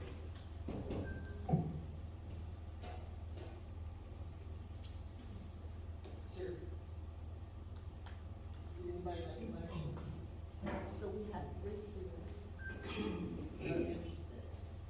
And so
to that. Okay. This will be. Oh, we weren't supposed to do that before? Yes, okay, so before it was contact superintendent, contact principal, check in at the front office. So now it will be check in at the front office. I second that. Discussion? So, I'm challenged here, based on what I recall understanding, we are an educational system. The primary business of the school is instruction. So, reducing the number of steps to ensure that as a board member, I'm not interrupting, it seems like a step backwards. A huge step backwards. As an example, what I recall hearing in the board meeting, I think, is that there could be testing for us to just be able to just show up, for the principals to not know that we're coming. What I recall the superintendent saying is that it feels like a gotcha, basically. So those are the reasons why I'm completely opposed to reducing what's required to just check in. I think business need to be coordinated. It's like we coordinate anything else, right? I agree with Dr. Hall. Also, I feel that we are taking responsibility from the one employee that we have under us. We need to let her know that we're going to one of her facilities that she is the overseer of, that we're coming there to visit. Like she said previously, are we showing up there unannounced? It's going to be like, oh, what are they doing here? I know if you're a concerned parent, that's different. But if you're going representing the school board, it's kind of, I feel, I would like to let the school superintendent know that I want to go to these schools, and I also will, basically I will do an email to both of them, let them know I like to visit. So that way, they won't be caught off guard. And you get there, they're saying you get there usually around lunchtime. Usually all the principals up there monitoring the cafeteria. And you show up, it's like, that's gonna be chaos. I feel we should keep the policy as we notify our employee. Dr. Hall, and Kayla, she would contact those principals and let them know that we will come in a certain day.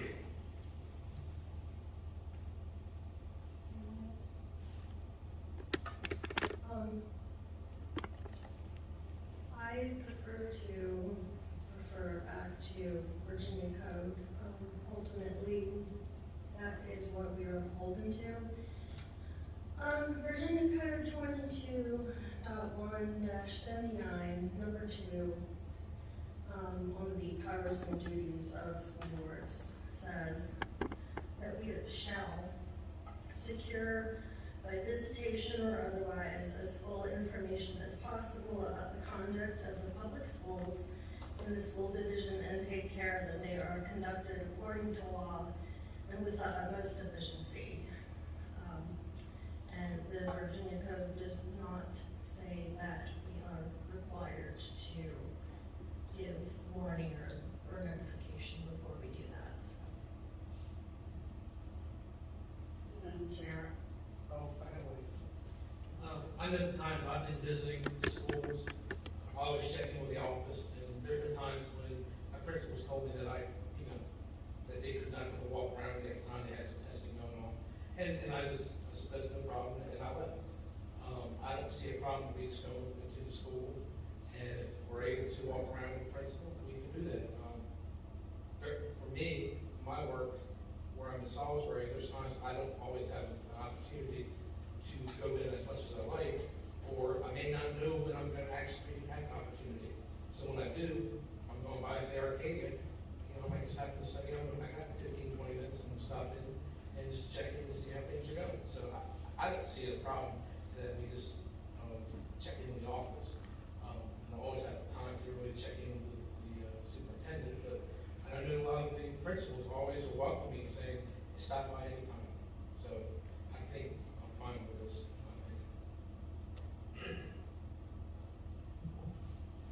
So there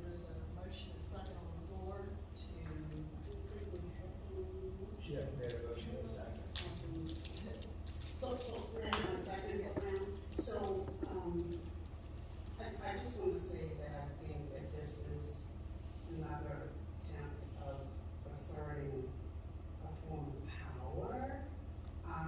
When a phone call or an email to the superintendent in an example like I heard, it would take all a minute or less, right? And so I just want to say that I think that is what this is about, right? I don't think it's about students. I don't think it's about access to faculty. I think it's about power. The other thing I want to say is with regard to what my colleague Ms. Jackson shared, my firm belief there is that what the code is setting is a law. It's not setting procedure. So the absence of the how we do it doesn't necessarily automatically equate to a blank check. That's all I want to say. I'll abide by whatever the consensus is. I appreciate being heard. There's a motion and a second on the floor to change the protocol to just check in at the office. All in favor? Opposed? Nay. Three nays. Mm-hmm. 6-3. Okay. The final three table items. I'm just gonna read these, and we're gonna go through them. Number 12, consider accepting public comments by email. Comments should be emailed to the board clerk and must be received in less than 24 hours before the meeting. Clerk will read public comment into the record for a period of no more than 3 minutes. After all other public comment period speakers have finished, all public guidelines apply. Is there a motion? I move to accept this, receive public comments via email. Is there a second? Second. Are there remarks? Yes. Madam Chair, I feel that this is really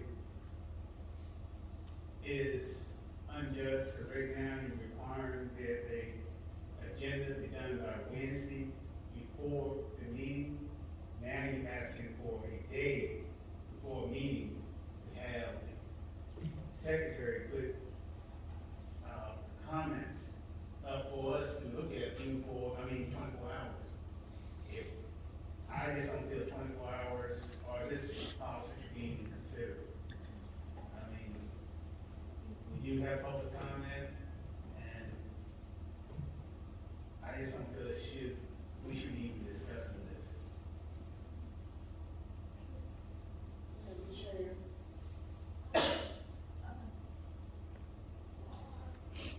As I understood this, just so that we're clear, these would be comments from the public. Maybe somebody who's not able to come, they would submit their public comment. They would submit their comment to Greta at least a day ahead of time.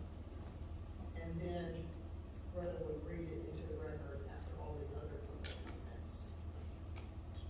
It's not been added to the agenda. You know, that's what I'm saying. I'm saying, well, right now, you want to have an agenda item, you give them till Wednesday, have it posted on board docs. Now you're just saying 24 hours, for Greta to get information from people before the meeting, to put, public comment up. Madam Chair, so on this particular topic, my research included looking at the Maryland Board of Ed as well as the Virginia Board of Ed. I also made a number of attempts to look at various organizations, including school systems, around public comment. I don't know what is at the root here, but everything in some that I'm seeing is that public comment as a standard, and I would struggle to understand a reasonable reason for there being an exception to the standard. Public comment is in person. It's typically, nearly always limited to 3 minutes per person. And even so far as, well, actually, I guess we brought the one around responding. If the public did not have access to us as a board, as individuals, in any other way I could see expanding.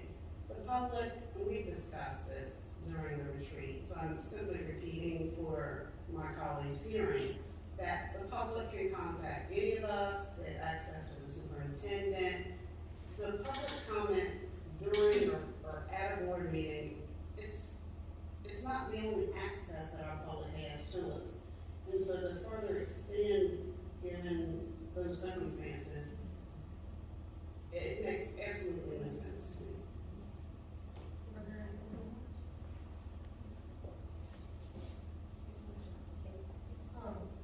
The purpose of this is simply to give the opportunity to any member of the public who wishes to submit a public comment, but is not able, for whatever reason, to attend the meeting in person. And the 24 hours before the meeting part of it is just, it's a deadline for whoever wants to submit a public comment, and it does not create additional work prior to the meeting for the board clerk.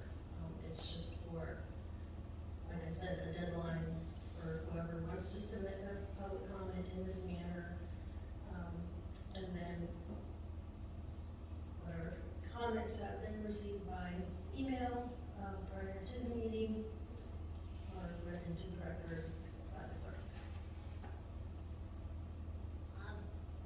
When I read that, I think about a single mom, maybe with 3 small children, who would like to say something, but because you have 3 small children, it's no small feat to pack them all up and come out to a board meeting when it's dinner time or homework time or bath time.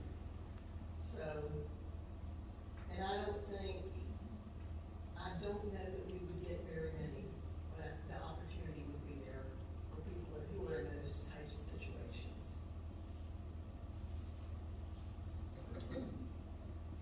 Yes. So, you're saying this does get passed. The person do send something, and then there comes a public comment on the same subject, same code, which we do not allow. How we justify that? Well, it says all the public comment rules apply, so people are only allowed to address public comment once. So if you sent us an email and then you came for public comment, Greta would not read your public comment into the record because you had already been here to speak. So you gonna do that before or after? Which one you gonna do that for? Right now, it doesn't say, right now, if I'm reading this, she will read it first and then you have people speaking or. No, I believe it says she'll read the public comment into the record after all other public comment period speakers are finished.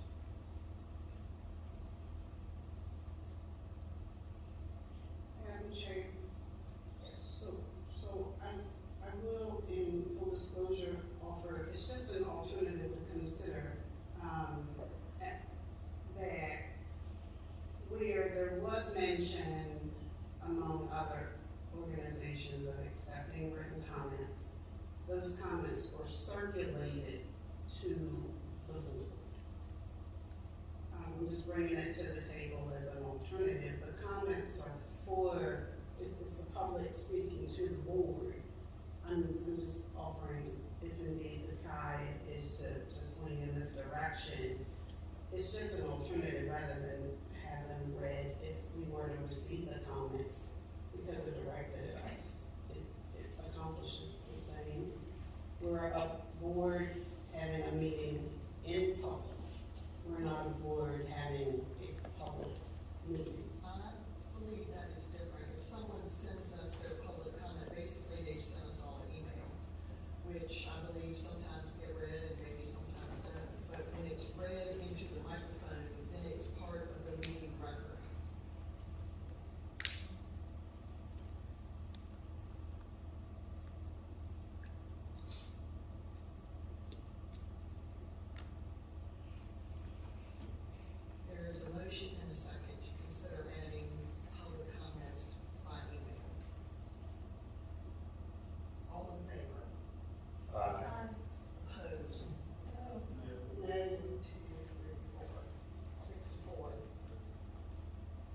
It's 10. Five to four.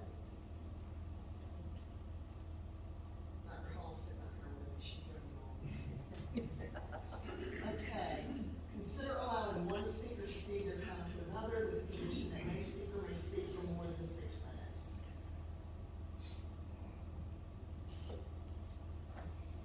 Is there a motion? I'd like to make a motion to accept this recommendation. Is there a second? I will second it. On order. Ma'am, in order for you to do a second, you have to give the right as chair. That's not the right rules of order at all. As it is being proposed. Are there any remarks, any questions?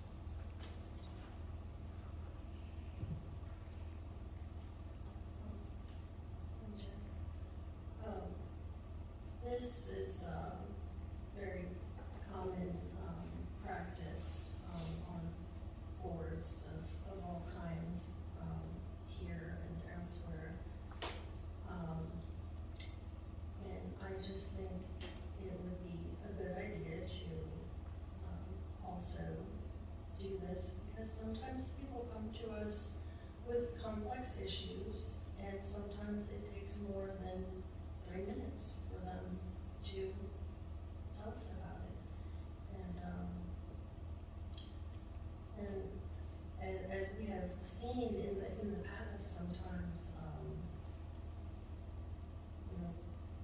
people they really have a lot to say and they really have to rush and it shouldn't be that way. And we shouldn't have to worry about, I have so much to say and I have to panic because I wasted 10 seconds of my 3 minutes, giving my name and address. I mean, it's just, in certain circumstances, someone should be allowed to speak for a little longer if needed. And they're taking the time from someone else, so it's not like one person would be speaking for 6 minutes, and then the next person after them would also be speaking for their 3 minutes, so they've given up their 3 minutes to the other person.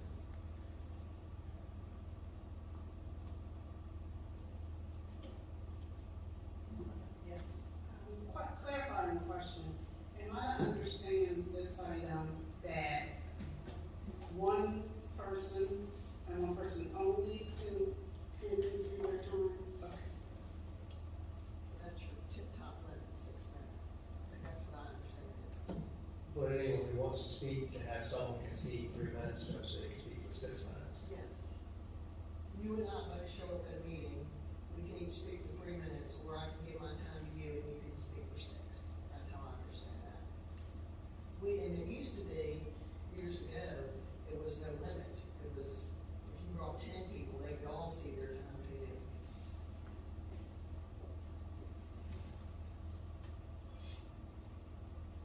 There is a motion and a second. All in favor of letting one person see their time to another, no public comment, please say aye. Aye. Nay. Okay, who's nay? Nay, people raise your hands. Nays, one.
agenda, and sometimes in the past, we have also had,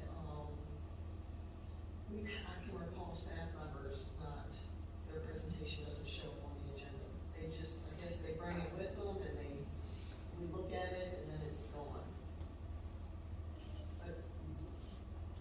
But that's not what we're saying is, if we view this presentation, as I read this, if we're viewing this presentation during our meeting, it should be part of the record. May I ask so this is this intended to also require anyone, community or whatever on the agenda it is not intended to, require PowerPoint, it's anything that is presented. Okay, I understand. Thank you.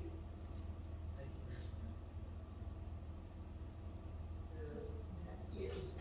So just for clarification for my staff, so like the presentation that Ella did tonight, she needs to get that to. No. Because Donna didn't have a she didn't do a presentation. If there's a presentation, it needs to be part of the formal agenda, is all. And lately, I think it has been, but there's been times in the past when it's not. So, just to make sure, so if somebody has a presentation, they come to the meeting tonight, and they have a presentation and give it to us beforehand. You're saying that you want that presentation beforehand, so like Della, just she was. No, I'm not. It would be nice to have that beforehand, but what we're voting on is, once that presentation has been presented to us, that PowerPoint has been presented to us publicly, it needs to then become part of the meeting record. Oh, gotcha. We're not requiring PowerPoint presentations for everything. People are certainly welcome to come up. It's just that if there is a PowerPoint, it needs to be part of the record. That's what I thought, just to make sure we can clarify. Thank you. All in favor? Oh, I'm sorry. I just wanted to clarify, that, the purpose of this was, our meetings are recorded, and if someone's listening and, they wanna go back after the meeting and listen again and see what someone said, they can do that. But as it is right now,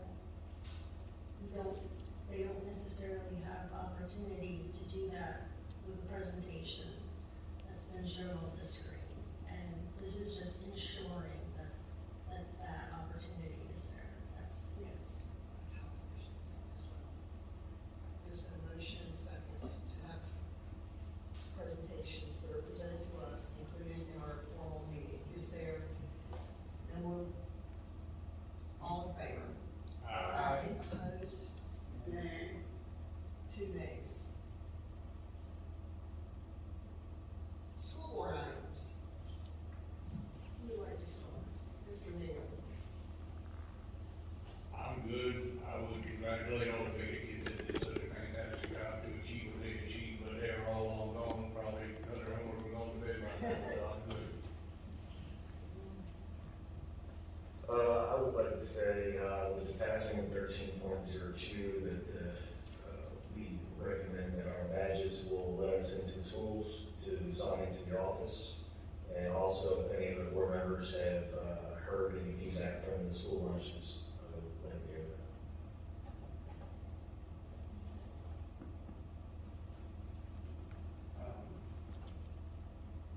that. I just feel, I hope this is the last meeting when we have adult issues. We need to get on to the children. I'm just frustrated. I'll tell you one thing first.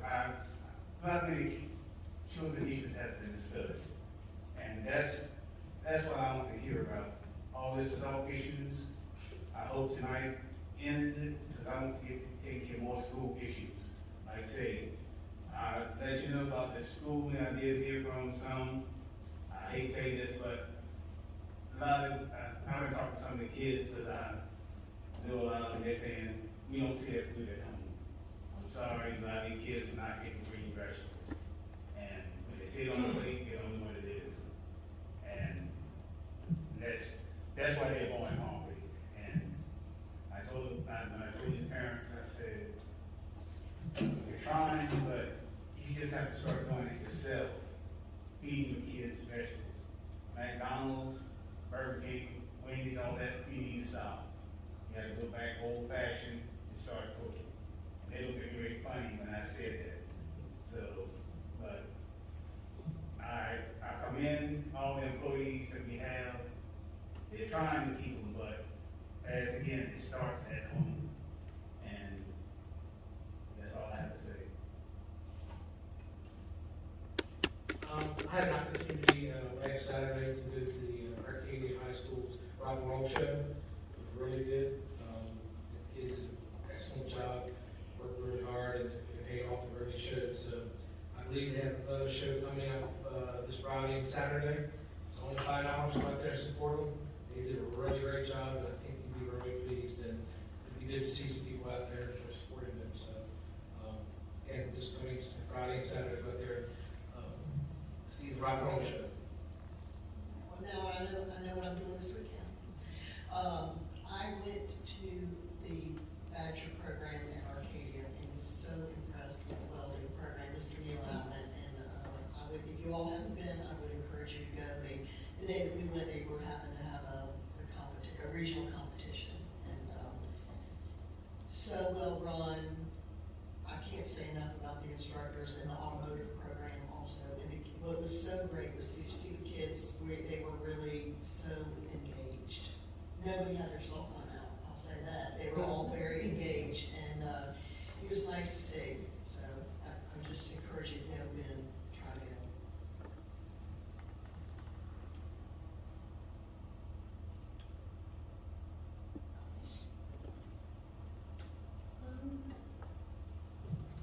All right, I wanted to say this the last time and I didn't, so I'm going to say it now. For anyone who is still listening or maybe listening later, I appreciate the public's patience with us, the new school board, as we've navigated through our first 2+ months on the job. It is a new school board with the addition of the 3 new members, which include myself. This change has altered the dynamic of the board, and if we're being perfectly honest, we've all struggled to adapt. There have been misgivings, miscommunications, and misunderstandings, but we are trying to work through them. And this is taking longer than we could have anticipated, and it has been frustrating at times. But I just wanted to say that in spite of the initial missteps, I do see great potential in this board, and I hope my fellow board members do also. I hope and believe we are all here for the same thing, which is to provide the best schools for the children of Accomack County, schools that are safe, ensure the overall well-being of the students, and most importantly, provide them the foundational education that each student needs to succeed, no matter which path they choose when they graduate, whether they immediately start a career or business or they attend college or trade school first. And I challenge all of us to see this ongoing transition as an opportunity for each member to become deeply involved in achieving this shared goal.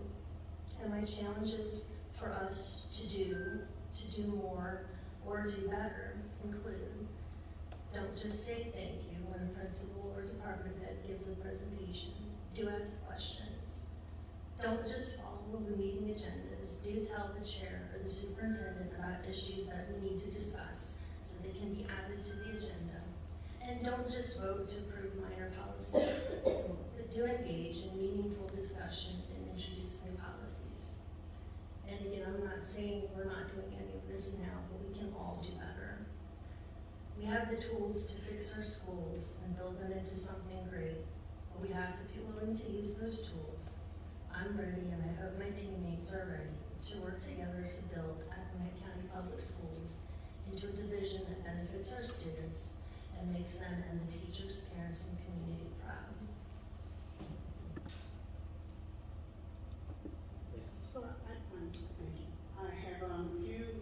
next to mention, Virginia School Board Association, and I'll use VSBA for short, in case anybody's listening, I'm really talking to my colleagues here.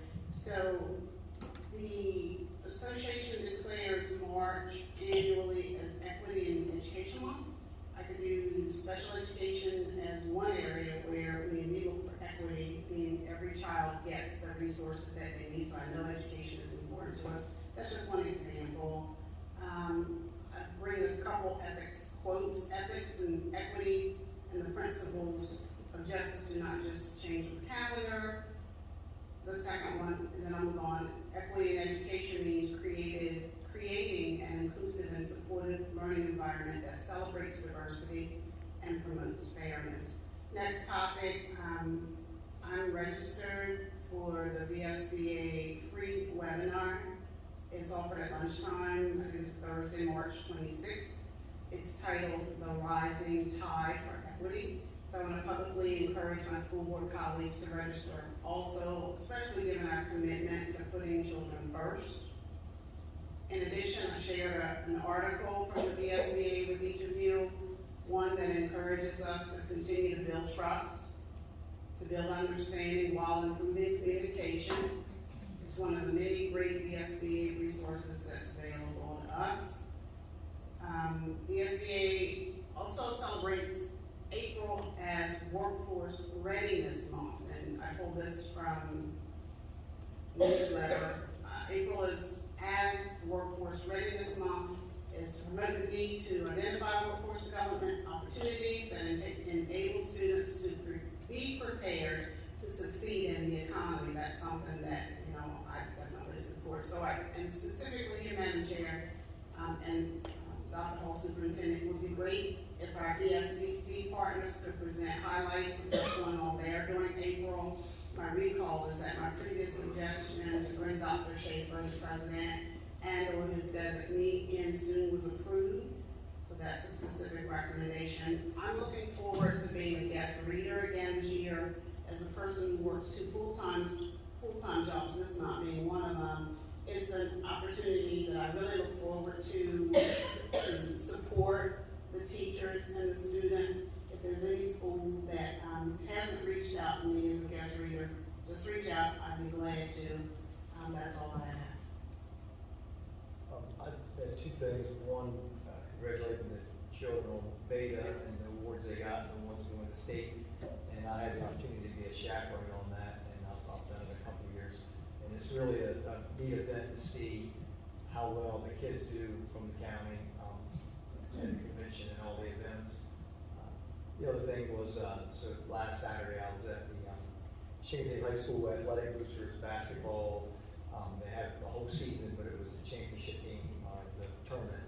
And it was really exciting to see a gymnasium full of parents from all over the county, not just Champaign, and the amount of volunteer that went on for coaching and refereeing and the support. And I just thought it was a good thing to share that with the board.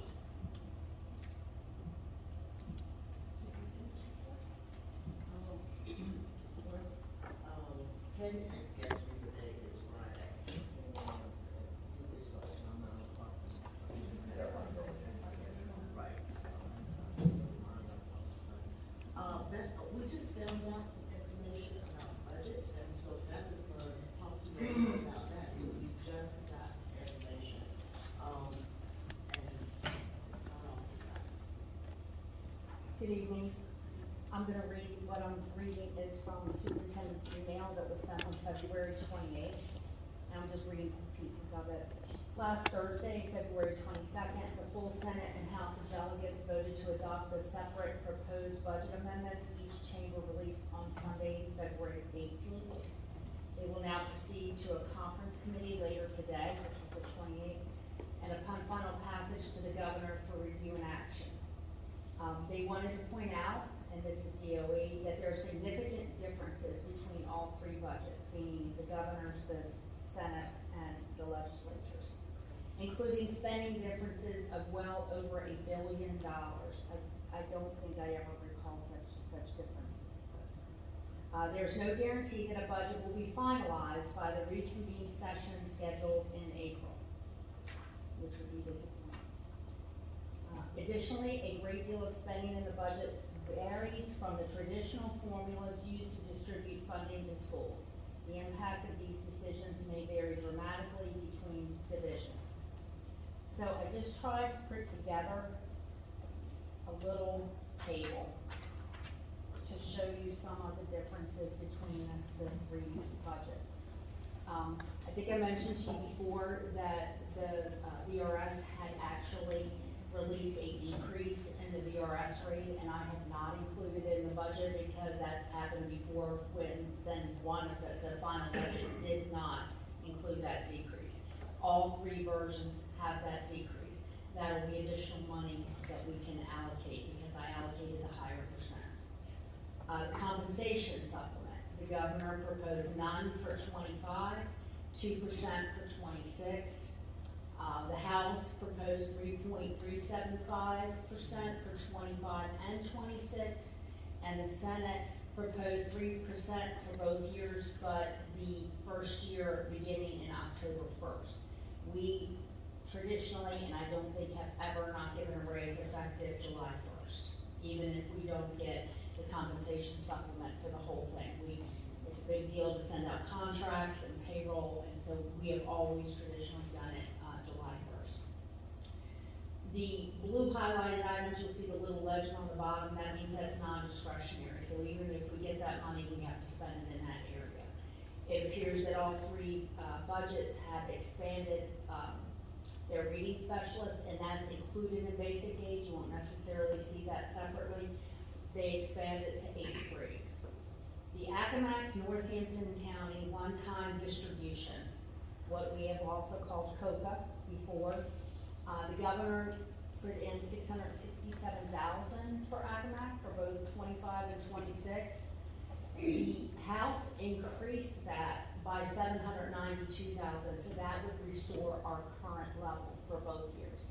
And the Senate eliminated it completely.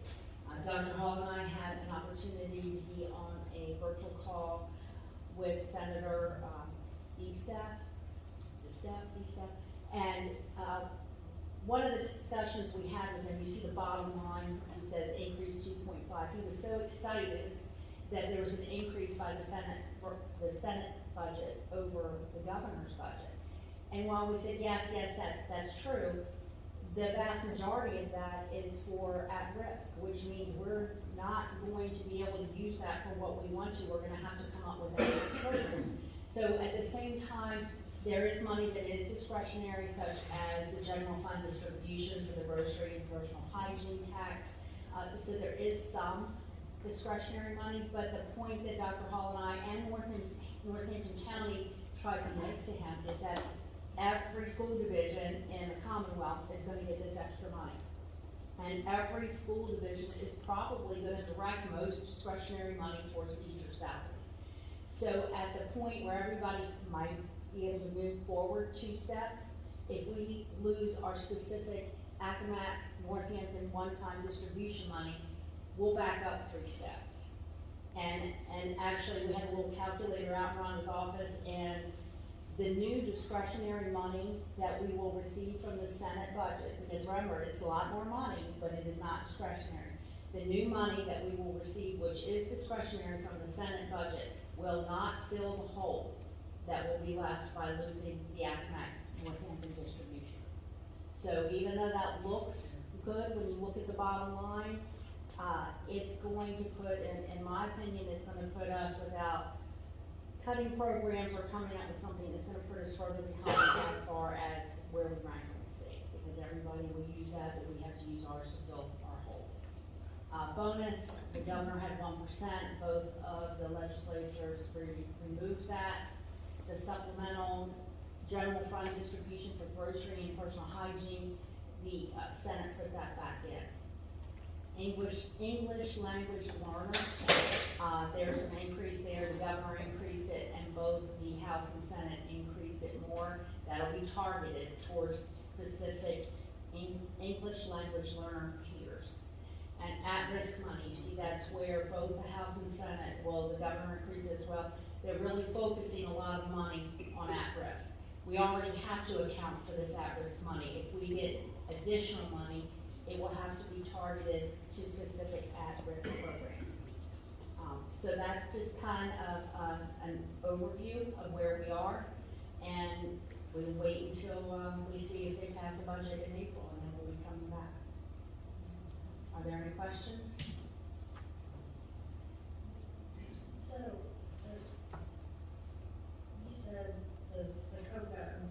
the House increased it by 700 and Over what the governor had, which is what it restored it to the level we're receiving this year.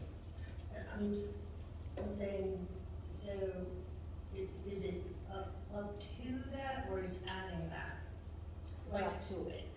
So the legislature considers the governor's budget their starting point. They call it the introduced budget. Governor Youngkin included 667,000. That's down from the 1.4 we're receiving this year. So the House increased that by 792 to bring it up over and above the 667, to bring it, they even put their wording in their release to bring it to the current level. Okay. They're increasing it by 125. So the House is increasing, the governor's gonna give us, or? Right, for the one-time distribution, yes. And they, well, they're, right, 125. No, they're at, it would be 667 plus 792 to equal 1.4, which is what we're getting this year. Okay,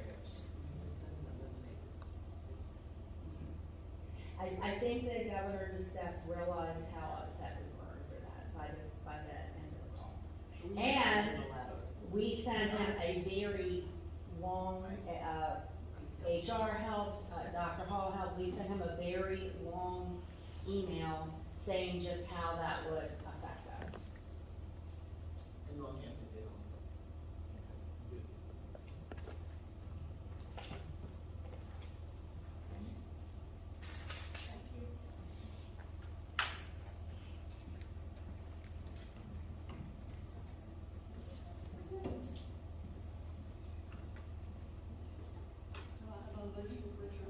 move that we adjourn.